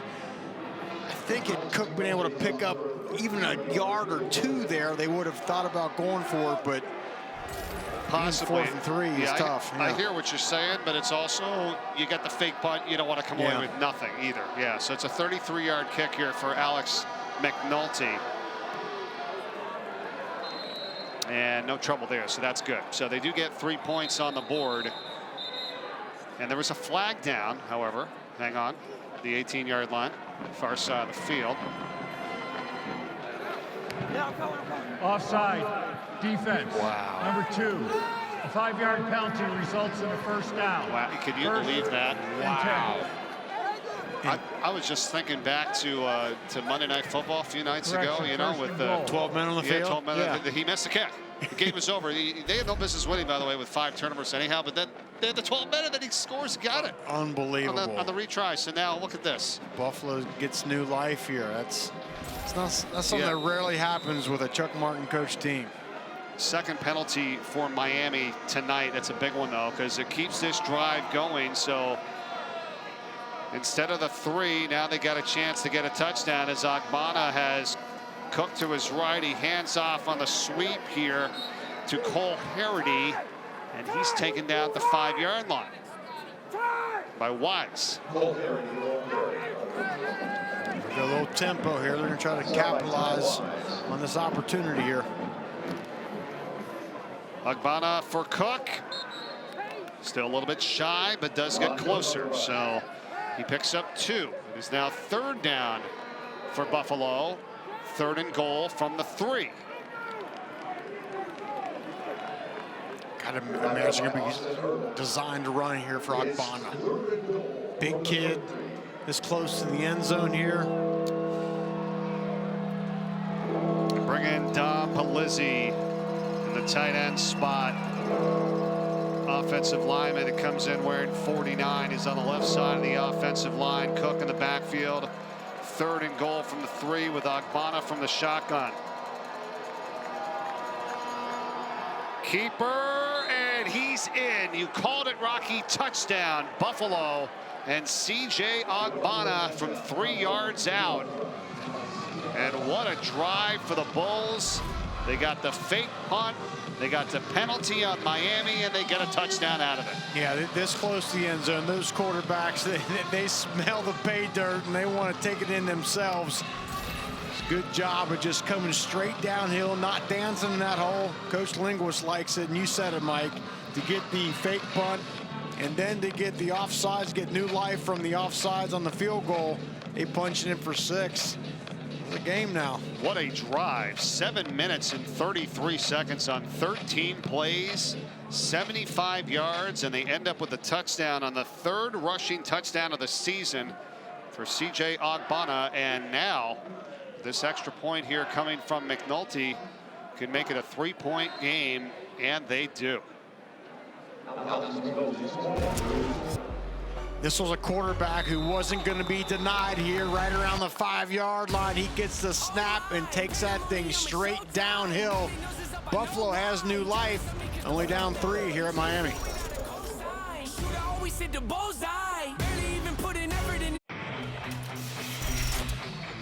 Got a ball game here tonight in Oxford, Ohio. That last drive huge for the Buffalo Bulls. The fake punt from Tad Barr to Daryl Harding Jr. Then they had to settle for a field goal, but it was an offsides penalty on Miami. So they took the 5, got the 1st down, ended up scoring a touchdown with the quarterback C.J. Agbana. In this Buffalo offense that has been anemic all night, all of a sudden you look around, they got 10 points on the scoreboard and only down 3. And Rocky, that took up 7 minutes and 33 seconds too. A very long, sustained drive that they played to perfection. On the return here is Kevin Davis for Miami. Bumps it to the outside, gets some extra yardage across the 30-yard line. He's going to end up with a 31-yard return. It was Alex McNulty, the kicker, that had to push him out. And I would say that's the downside. We talked earlier about how Chuck Martin, this offense, they want to go slow. They want to get in the perfect play. I think that is the downside, is you give yourself less plays to be able to put points on the board and put this game out of reach. You know, now all of a sudden you're in a game where you only got 13 points and you're allowing more opportunities for Buffalo to come back. It's a really good point, and I'm wondering if the tables were turned and they were down 3 or down 10, you know, what kind of, you know, mindset you're in at that point. But they just haven't been in that a lot, so they have the kind of luxury of being able to take a little bit more time. Smith's pass is caught by Javon Tracy, and he's got enough for the first down. That's a gain of 10. So, because if your scheme is, you know, one where you can put a few more points on the board, you got a few more scores, now all of a sudden, you know, you take Buffalo right out of their offense, which is their ability to run the ball. They're clearly very one-dimensional. You allow them to kind of still play to their strengths here, being a close ball game.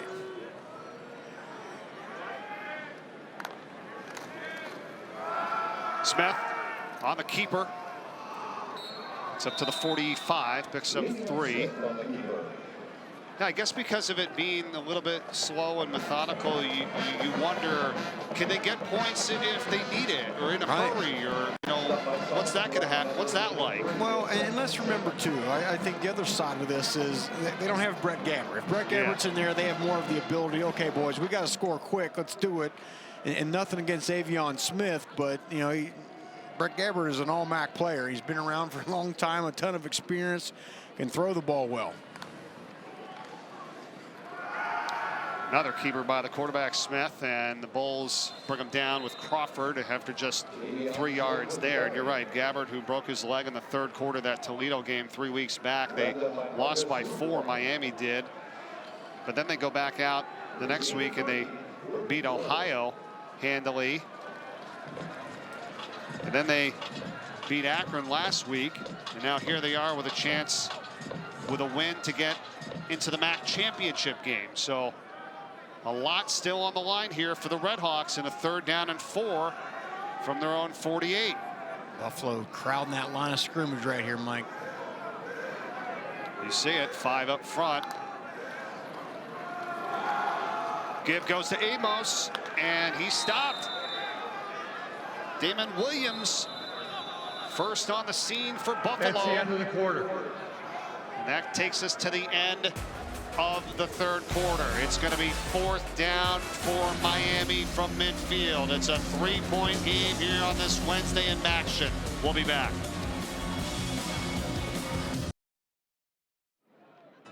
Coach, 3-point game. How do you win this one?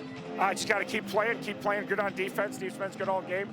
We jumped offside, gave a chance. That was not very good. They faked the pass, but defense got to keep playing. Offense got to move the ball and score points. So same thing. We got to grind. It's been not easy for this team all year. We got 15 minutes to get where we want to go. Thank you. You guys get all that? Yeah, I think we did, right? Yeah. 30 seconds of comments and about 15 seconds there. Speed talker, Coach Martin. No, he's on He's it. the best. 15 minutes on the clock here as we get set to begin the 4th quarter. It's 4th and 2, so Miami will punt here with Brendan Beatty snapping to Alec Bevelheimer. And Cole Harity back to return for Buffalo. Fair catch called for and made inside of his own 10-yard line. That's a 41-yard punt. And Buffalo is going to start 1st and 10 at their own 9. Well, clearly, Chuck Martin has a lot of confidence in his defense, and they've been great all season. Now here in this 4th quarter here, got to be great again. Scoring defense on the season, giving up just 17.1 points a game, 2nd in the MAC and 12th in the country. Here's another thing they've done a really good job at. I haven't seen it so much tonight because they really haven't thrown the ball a lot in Buffalo, but they've had 31 sacks on the season, Miami has, and they get to the quarterback. They do, and a lot of times with just rushing 4s. We talked about they don't blitz much, but yeah, I mean, Buffalo hasn't passed the ball much, so it's not going to be much of a factor. Correct. We've seen a lot of this here tonight with C.J. Agbana, the cornerback, and the design runs as he gets up to the 14 and picks up 5. And I feel like Agbana just got a little more juice on that last drive. You know, scoring that touchdown here, looks like he's feeling pretty good. I think they're going to put the ball in his hands and see if he can keep moving the chains and picking up first downs. I agree with you. I mean, if they're going to rattle off 3, 4, 5, there you go, right? You just keep getting first downs, and slow and steady wins the race. And with this guy too, Ron Cook, as he just keeps the legs moving, and he's got the first down across the 20-yard line to the 22. That goes for 8. It's Ty Wise in the tackle from Miami, number 10. It's 2 nice runs in a row, going right into the teeth of this Miami defense. And, you know, as we talked about, some of those 1 and 2 yard gains maybe starting to become 3 and 4 and 5 yard gains here in the fourth quarter. Well, this is their game, and if you're going to be effective at it, the only way you're going to be able to win, and they are now with 132 yards running tonight. Making 130, excuse me, no gain there as Cook is taken down by Brian Ugu, who's back in, who was banged up earlier. And speaking of banged up, there's an injured player down for Officials timeout Buffalo. for an injured player on the offense. It's the offensive lineman Isaiah Wright is the center. They had moved some players around on the offensive line. Buffalo did earlier. Wright started the first 5 games of the season at left tackle. Now he started 6 straight at center. Transfer out of Rutgers. They attend to him right now.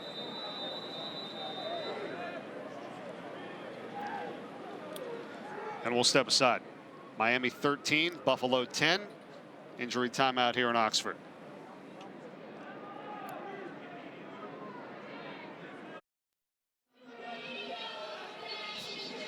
Center Isaiah Wright going down on the last sequence, as you see, 74.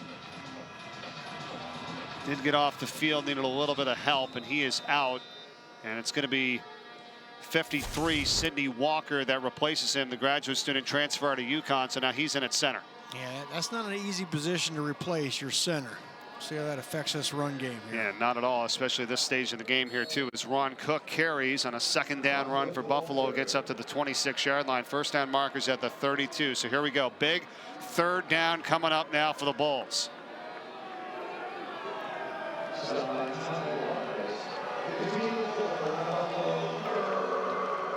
There's Walker.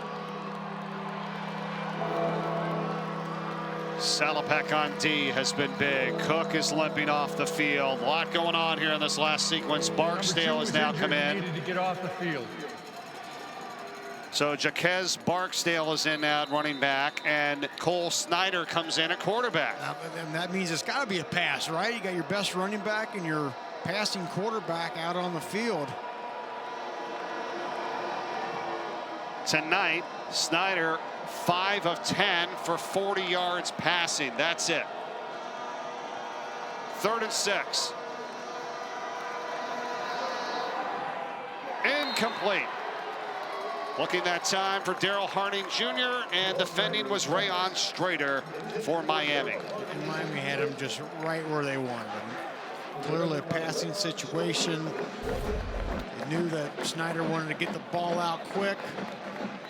Wound up showing some pressure, but dropped one out and still rushed just 4. But as you can see, Strader was right there in great position. Yeah, you had talked about him earlier, Rocky, and I think, you know, what an unbelievable bright future that Rayon Strader has. I mean, he is a true freshman out of Pittsburgh, and he's got 12 breakups on the season. We mentioned it. It's 12th in the nation, and is 5th in tackles for this Miami team. McDonald backpedaling a little bit, trying to get some more space to the outside, and he's going to be taken down at about the 37, maybe the 38-yard line. 41-yard kick and a 5-yard return. And we will step aside. When we come back, Miami has the ball and a 3-point lead with a chance to go to the MAC championship game with a win tonight.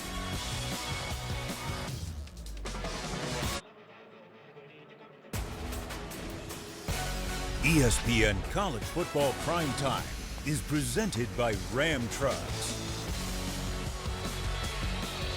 Welcome back to Oxford, Ohio. Before Miami gets on offense, how about one of the leaders on and off the field on defense for Buffalo, Taylor? Michelle has an incredible heart for serving and giving back. Ever since he stepped foot onto campus, At the University of Buffalo, he has made a mission for himself to leave it better than he found it. He volunteers at local elementary schools, the Buffalo City Mission Kitchen, amongst other places regularly. And for 3 straight years, he's organized a coat drive for the Buffalo City Mission. And last January, he started his own nonprofit. This guy is a difference maker on and off the field.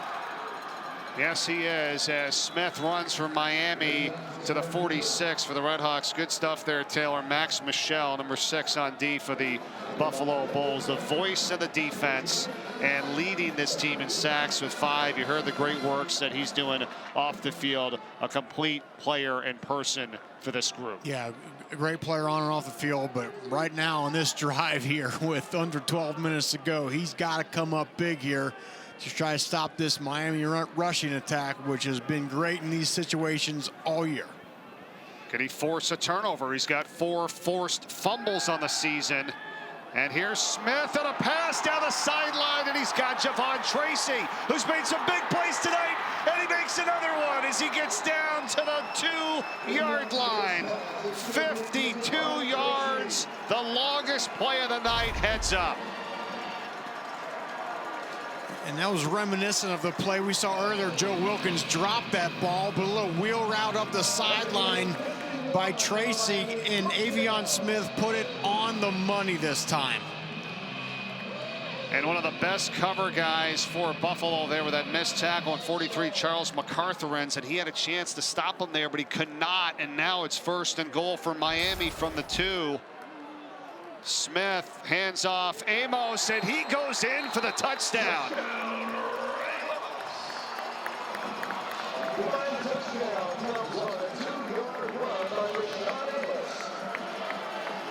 And so much for these methodical Miami drives here. 2 plays, bang, bang. They get the big play by Tracy. And then down this area of the field, just hand to Amos. Picks a lane and punches it in there. What a statement made right there by Miami. Rashad Amos with the touchdown, but set up on that big pass play to Javon Tracy. What a night he's had. 5 catches, 123 yards. And the Redhawks strike back to take a 10-point lead with 10:45 to go in the game. Listening to what your heart says. Standing up for what you know is.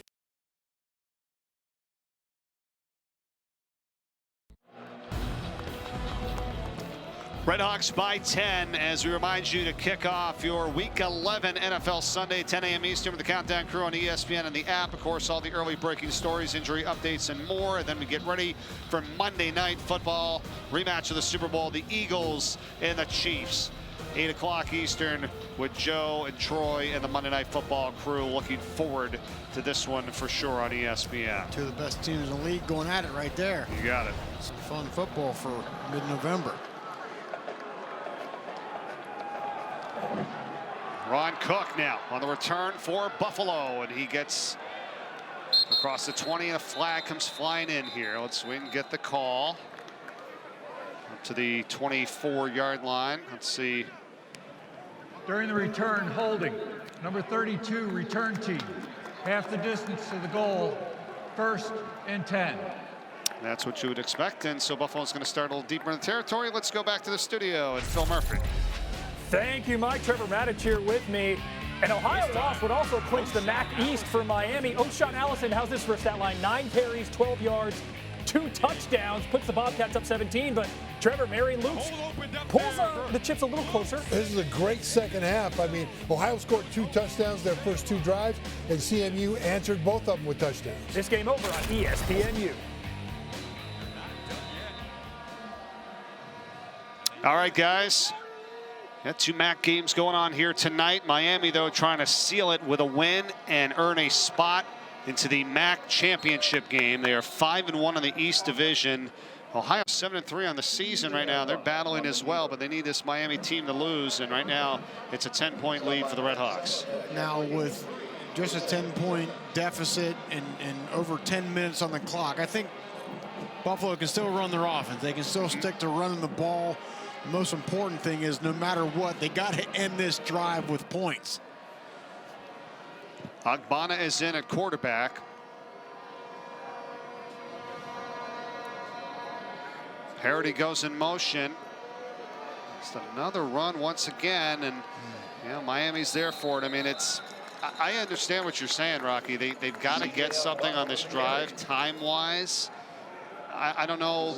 Do you need Snyder in there for this right now? I mean, I don't know how much more you can do with this. And there goes Agbana to the side. This is just a problem with them being an offense that has just lacked the explosive play ability all season.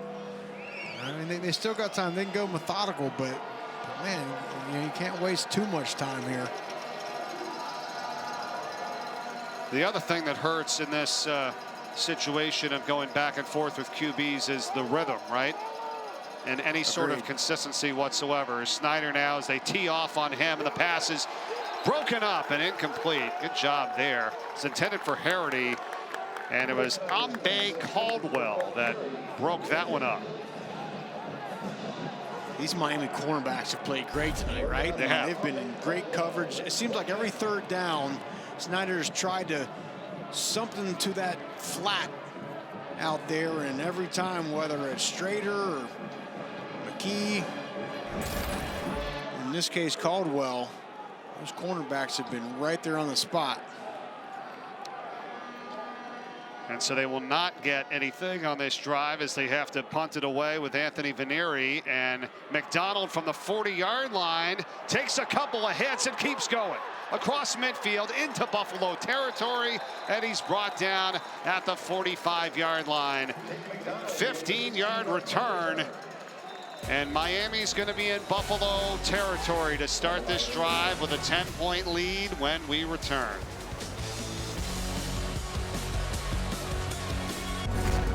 The playoff race is so wide open. Who's going to survive the gauntlet? College football playoff top 25, Tuesday on ESPN. Season flies by, doesn't it, Rocky? I mean, it's Thanksgiving next week. It's out of control, right? Fourth quarter here, 8:55 to play, as Miami leads Buffalo 20-10. They can clinch the East Division in the MAC and a berth in the MAC championship game with a win here tonight. That's what's on the line as Avion Smith takes a snap, keeps it, goes up the middle, and has a first down to the 35-yard line. This Miami team has done a nice job of mixing things up tonight. Rock, they've got 159 yards on the ground. They got 146 through the air. And this is what they do, right? It hasn't been a ton of passes, right? But they've been timely. They've been a couple deep shots here, and this is a good job. Get your guard, John Young, pulling around, kicking them out, and Avion Smith right down the pipe.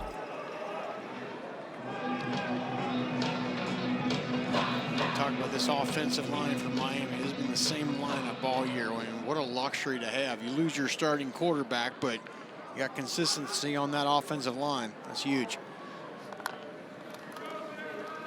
First down, here's Amos, and he's going to be taken down on the backfield. It is Joe Andreessen that got on there first for Buffalo, and it's a loss of 3 yards on the play. So now you look at there, Javon Tracy, right? You talk about some of the big plays tonight, Rocky. I mean, he's got 123 receiving yards. It's a career high. He came in with 155 the entire season in the first games of the year. Yeah, career night. But that's what this Miami team's done all year, right? Just different guys have stepped up during the course of the season. It's not just been one guy, one wide receiver. Of course, they're without Gage Larvadan, their best wide receiver. He's out with an injury, so some of the guys have stepped up. It's a good point. With the leg injury, and he was their leading receiver with over 600 receiving yards on the campaign, unavailable tonight as Smith takes off and has a first down to the Buffalo 24-yard line. He goes for 14 yards. And those plays, those runs that we saw early in the game, they were getting 1 or 2 yards. Now they're starting to get 7+. Starting to wear down on this Buffalo front. This defense has played really, really well all night, but this point in the game is tough. But see, that's one thing you're getting out of Smith, right? He can throw, he can make some plays, but then he can do stuff like that, but it's not as predictable, right? I mean, yeah, he can throw just enough to where he's dangerous, and he's not totally one-dimensional.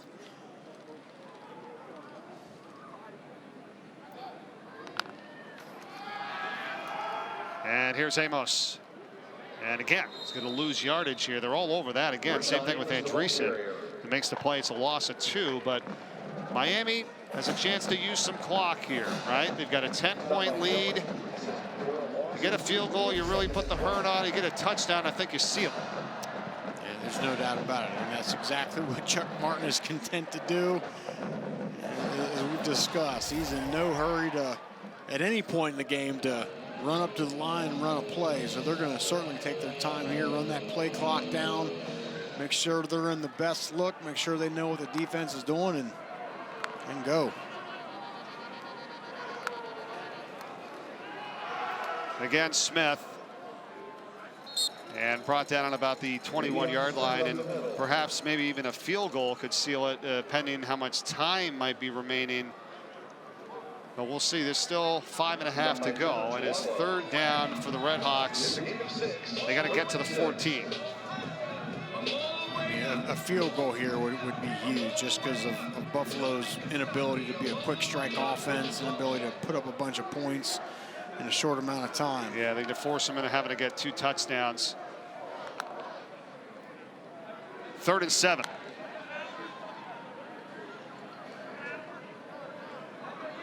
Tracy's on the bottom of the screen. McDonald's in the slot, but they keep it on the ground here with Smith, and he's going to be just shy of the 1st down. They get to the 15-yard line. Brown on the tackle. It's a gain of 6. Is there a decision here to perhaps try to just go for this, Rocky, with a yard left? Yeah, I mean, because if you go for it here and you make it, then all of a sudden, then Buffalo's got to start using their timeouts. They have 3 of them, so I think Chuck Martin is weighing that in his mind right now. I mean, this is a chance to really put the game away. Or does he take this play clock down and call a timeout here? I could say they're in their 4-minute offense, but they're in their 4-minute offense the entire game. So. Yeah. Right, good point. Yeah. Miami has taken its first timeout. Yeah, that's good. 30 seconds in length.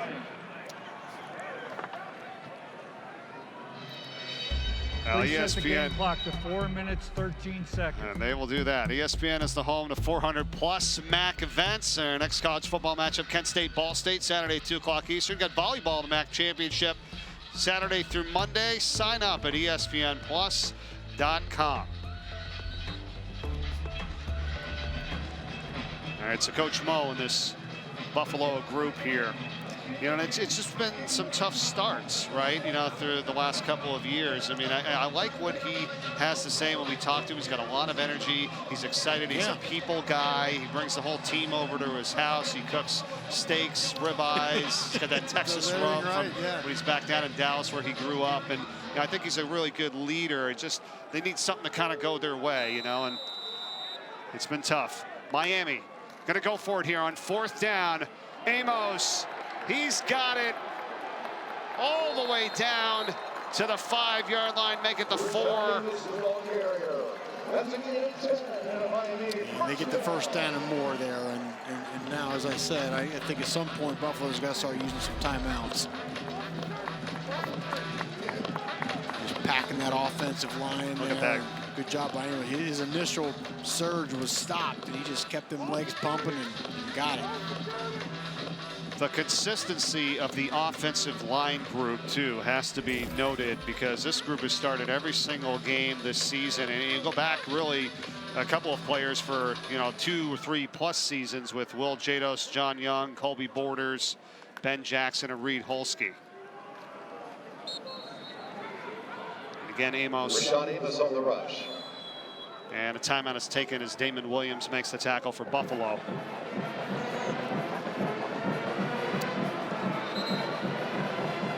You know, and that's one thing that Miami has taken, Buffalo has taken their first time out at 3:22. That's one thing that's worked well for this Miami team with the consistency, and they've had the experience. How did we get to this point here, 20-10 right now? Yeah, in Buffalo, I mean, the biggest play they've made this game is the fake punt, because it set up what everyone thought was going to be a field goal, but then Miami uncharacteristically offside. They get the 1st down, and C.J. Bonner just takes it in from about 5 yards out. And Buffalo has new life, but Miami, as they've consistently done all year, they answer, and it's Rashad Amos punching it in from inside 3. And they try to seal it here now. 3:22 to go. Second down. Amos, not this time. Good job by Williams yet again. Another timeout taken by Buffalo. And more time continues to just run off the clock here. They're going to have to reset it again. And they blew the whistle immediately. Coach Langwist is right in front of the official saying, come on now. I called it. Timeout number 2, Buffalo, 30 seconds in length. Here's Please the numbers. Reset the game clock to 3:18. That's what I'm talking about, right? Yeah, they got to keep resetting the clock. Now, listen, Rocky, you said it. Too. I mean, that fake punt. Without that play, I mean, they would have 6 because they got a field goal out of the deal. So, I mean, you got to credit this Miami defense. No, and I mean, it was a great play, but I mean, it's what this Miami defense does. They're bend but don't break, and they don't give up big plays, and that is the absolute kryptonite to a team in today's college football, is when your defense just gives up those shots, those 60-yard plays, those 2-play, 3-play drives. You can have a defense that just makes that offense move the length of the field. And your offense is good enough to score a little bit here and there. It's a recipe to win. 30 seconds in length. And Chuck Martin and this staff, they've done a really, really nice job of adapting to whatever the situation is called for. You know, here they are now in this current drive, 9 plays, all runs, 40 yards, 5:37 off the clock. I mean, it's smart football. You got a 10-point lead. You have a good defense. You got excellent special teams. You know, if you're a Miami, Ohio fan, you're excited about this team as they're about to go to 9-2 in the season. And this is where it's an advantage to play this style of, look, we're going to go slow pace, and we're going to get in the perfect play, and we're going to, because you see a lot of these up-tempo teams, when it comes time, the point in the game where they got to slow down and methodically put a drive together, they can't do it. Right. This is right what Miami does literally all game, so they're right at home here at this opportunity. Third down now here with Smith. From the gun, Bolden in motion. Smith, keeper, and taken down. So slow developing there, but it's going to force Buffalo to use their final timeout. And then Miami can go for the field goal. Timeout, Buffalo, 30 seconds in length. It's a good job by Buffalo right there. Please set the game clock to 3 all you minutes, can do in 14 that situation. seconds. Thank you. And as the referee talks again, but a good job bowing up here. And yeah, they forced him to use all 3 timeouts, but keep him out of the end zone, at least score a field goal. 2010, in that season, Miami won 10 games. We've talked about the consistency that this group has had, especially over the last 8 seasons, where they've won 39 conference games, which is the most in the MAC. But they haven't gotten to that MAC championship game only once in the last 12 years. That was back in 2019 when they won it all. They're trying to get back to it here with a win tonight and a berth in the title game. It's a 24-yard field goal attempt here for Graham Nicholson to make this a 13-point game. It is up, and it is good. He remains perfect on the season. 22 of 22 for field goals, and 55 of 65 for his career. He's only a junior out of Cincinnati, Ohio. Yeah, Cincinnati Summit High School. What a weapon. I think we talked about earlier, you know, the Ravens have Justin Tucker, right? Yeah. And they bring him on the field, and it's automatic. Coach isn't sweating over there, isn't clenching like, oh my God, are we going to make this? Chuck Martin knows. We send number 98 out there, we're getting points on the board. It's such a luxury for a coach. Ready for that one tomorrow night? Cincinnati, Baltimore, that's going to be good. Yeah, my hometown Bengals, they need this one, boy. If they don't, it's going to be tough going the rest of the way here. You see Chuck Martin still coaching these guys up. You and I were having a good conversation earlier tonight on the field before this game about recruiting and how things have changed, especially here in the state of Ohio. And, you know, Coach Martin and his group has been able to navigate all that. He has. And what the difference this year is their out-of-conference slate has been much easier. I mean, there's been years past, you know, they play Iowa and Ohio State and Kentucky, and you know, so they go into conference play. They're 1-3. They're beat up. And this year was a little bit different. You know, they were able to get off to a 3-1 out-of-conference start. And I think that allowed them to get some momentum going, get some health going, and it's made the difference. And you talk about recruiting, you know, it helps that because now guys aren't jumping in the transfer portal because we've lost 3 games before, you know, October even hits. So it's a good thing. It's been a great year here for Chuck Martin. Taylor, what do you think about all that? Guys, I was talking to Martin earlier about recruiting and the transfer portal, and one of the things for them as well is when they did dive into the transfer portal, they had a lot of success. And so that's something you'll see across college football. Guys go into the transfer portal and maybe get taken by a team. Number 77 offense. 5-yard penalty remains, first down. But there isn't quite the success rate once they actually transfer. But here at Miami, they've had a lot of success with the guys they brought in.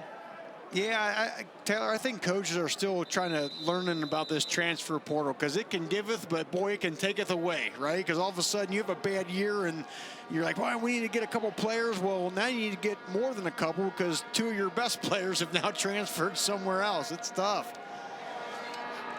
Snyder, and he throws that one away. Yeah, that's the tough thing, right, Rocky? Like we talked about, hey, you finish up a season, you say, okay, good. Well, I got this guy here, I got this guy here. Now I got to bring in 1 or 2. You might not have that guy, right, unfortunately. Yeah, and now all of a sudden you got to get, you know, you got to hit it even harder. So it's really tough for these coaches. I think you know, communication is best. You got to talk with your team and your players throughout the course of the season, get an idea before the end of the season, you know, who's maybe staying and who's maybe jumping in that portal and leaving. 2nd down and long here for Buffalo, and Snyder, as he fires over the middle, the catch is made. He's got Marlon Johnson. Johnson takes it into Miami territory. It's a foot race. Can they track him down? Johnson, no, he fumbles it. What do they say here? It's a touchdown. He's over the line. The signal is touchdown. The ball comes out. It's an 80-yard strike for the score. And hang on, this is not over.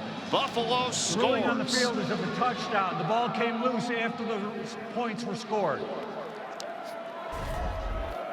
And literally the thing Miami could not afford to do is give up a big play. This junction. That is before the ruling on the he field crosses. is of a touchdown. Michael Dowell forces the fumble there, number 21 for Miami. And where does that ball come out? That ball looked out to me in that previous angle before it crosses the line. And then the recovery, does he go out of bounds before he recovers that ball? Yeah, Daryl Harding there. Yes. Okay, so let's see here. Not sure what he was trying to do there. The signal. See, I saw touchdown signal of him crossing the line. Okay, now we're talking about if it is a fumble at the end, Harding gets on top of it for Buffalo, but is he in? You know what I mean? But the initial signal right at the bottom, which is cut off here. That ball is coming out of his hands on about the 2-yard line. Yeah. It's not even close to crossing the goal line. Now, and what about the here? Recovery, his right foot and his left knee are out of the back of the end zone. There is a lot to decipher here. A touchback here. Yeah, he's touching that ball with his knee on the line before he actually secures the ball. You're absolutely right. You've got to secure it. You can't just touch it, right? This is a very good chance this winds up being a touchback here, which would just be absolutely criminal. Now remember, the call on the field was a touchdown. So they're going to have enough evidence, which we felt like, at least when the ball came out, that it was not a touchdown there. And then what ends up happening? Because remember, see the ruling on the field, touchdown. It's a good point. It's got to be indisputable video evidence, but tell you, from every angle I looked at there, it looked like that ball was coming out of his hands on about the 2-yard line, goes into the end zone, and the full recovery is made while the player recovering it had his right foot out of bounds, right out of the back of the end zone. Yep, I think we are in agreement of that. You are correct. Let's see what they rule here. If it stands, it is the longest play from scrimmage this season for Buffalo. It would be an 80-yard touchdown. And, you know, we've been talking all game that this Miami defense just doesn't give up plays like that. And in the worst possible time, yeah, they did. They did, but I'll tell you what, in typical Miami fashion, how about the hustle play? Correct. By Michael Dow there. 21 goes the length of the field. Not sure what Marlon Johnson was doing, sticking that ball out at about the 4-yard line. But, yeah, big number 21 there. You're right. Might have changed the course of this play here. No doubt about it. The transfer out of Michigan State. Michael Dowell, the senior defensive back, coming back to make the play.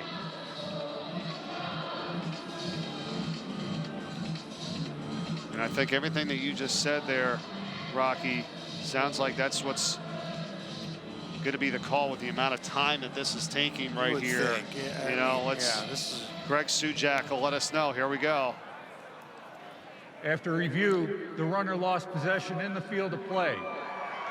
The player attempted to recover the ball, but did not do so before he touched out of bounds. Touchdown. You called it. Just a dagger to the heart. And Coach Linguist, I feel for him there because it's an opportunity. They're going to get back in this game with something that never happens much to them this year, a quick strike. But, I mean, look, we see that this ball is coming out on about the 2-yard line as it bobbles around the back of the end zone. It's not recovered until... Yeah, I mean, I'll say this. I think Johnson kind of felt him right there, that he was trying to stretch the ball to kind of get across that line. But he was too far out. You start stretching that ball when you're inside the 1. He was on about the 3- or 4-yard line before he stuck that thing out. Yeah, it gave him an opportunity for that exact thing to happen. There is no more detrimental situation in football, in my opinion, than a touchback situation like that. Because you go from what could have been a touchdown, or at least the ball on the 2-yard line, to now Miami gets the ball on the 20-yard line. It is the most vindictive penalty in football. Not penalty, but the most vindictive situation to have happen to you. Well, instead of a potential 23-17 game, and Buffalo still having a shot here, although they are out of all their timeouts, but now it's over. And Miami. And Coach Lindbergh he just can't believe it. And there's, you know, Marlon Johnson there. You know, he's trying to make a play. He just kind of got too far outside of it, the capability there. And in that situation, you either go down or you hold on to the ball. The worst that happens is you get the ball on about the 1- or 2-yard line. But a very, very tough play there for Buffalo. Well, credit these Miami Redhawks. And that play right there, you know, you're right. It's going to be one that they show in that film room this week. Mike, you nailed it. I've been in these situations. I played defense my whole life. And an effort play like that, come film time, is going to get played over and over and over, and rightfully so. Absolutely. And they're going to say this is why we're 9-2 and playing for a MAC championship. Pretty impressive for the Redhawks this season. Congratulations to them. They do it there with that guy, Avion Smith, their backup quarterback. Brett Gabbert, who breaks his leg in the 3rd quarter of that Toledo game. Boy, we're set up for another one, right? Yeah. And that 4-point loss in a game that they could have won. And now they're going to have another crack at them, because it's going to be Miami and Toledo for the MAC championship on December 2nd. Yeah, and two teams that are kind of opposite. You know, Toledo, they can score quickly. You know, DeQuan Finn, an amazing quarterback, weapons everywhere. A great defense, but then Miami's just going to try to play their game, right? Yeah. Slow, methodical, keep the ball out of DeQuan Finn's hands, and try to put together a long, deliberate scoring drive. Drive after drive. That's going to be the MO of that man right there, Chuck Martin, here in a couple weeks. Timeout. Miami has taken their third and final timeout, 30 seconds in length. So the Redhawks And here it is against Toledo. And just a tough finish, as we said, with Gabbard going down in the injury in the third quarter. And Toledo able to get this game and get this win. But it's going to be a rematch for the title as Gabbard goes out for the rest of the season. And that's, I mean, that's the toughest of things to try to come back from. You're seeing your quarterback break his leg on the field, but even with that said, Miami was close. And they forced 6 Toledo punts in that game. Right. So they did their job, and there's Brett Gabbard right there. We saw him actually on the field before the game on his crutches and got that leg surgically repaired, and still a question. He could maybe come back next year. Yeah, so as he'll have to look on for the rest of this season, he has been a big reason and a big part that the Red Hawks are even in this position. So going back for this one. It's going to be down at the 36-yard line. Buffalo's going to take over. Big thanks to our outstanding crew here tonight with our producer, Andrea Crawford, our director and TD, Greg Ambrose, with Michelle Gleason, Seamus Kreider, Rob Fultz Audio, and many, many others here helping us out tonight. A great job by our ESPN crew. Thanks, everyone. It's been a fun one here tonight. It has been fun. Right? There's been some parts where it's been a little bit slow, but it took us a little bit to get going. Exactly. Just saw Michael Dow there with the play of the game. Thanks to Mike Rudolphi, our statistician tonight, and Bill Garrity on spotting. All the great work for you guys. Thank you. 20 seconds left. Snyder sacked. Caden Woolard.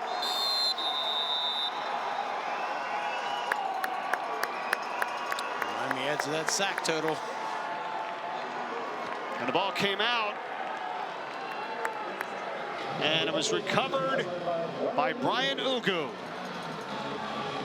And a fitting way to end this one. It was Woolard after the sack who forced it out, and is recovered by Ugu.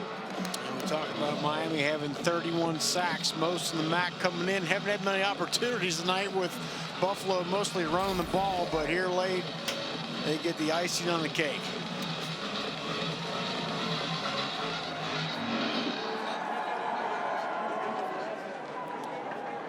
Michael Dow, what a special play he made.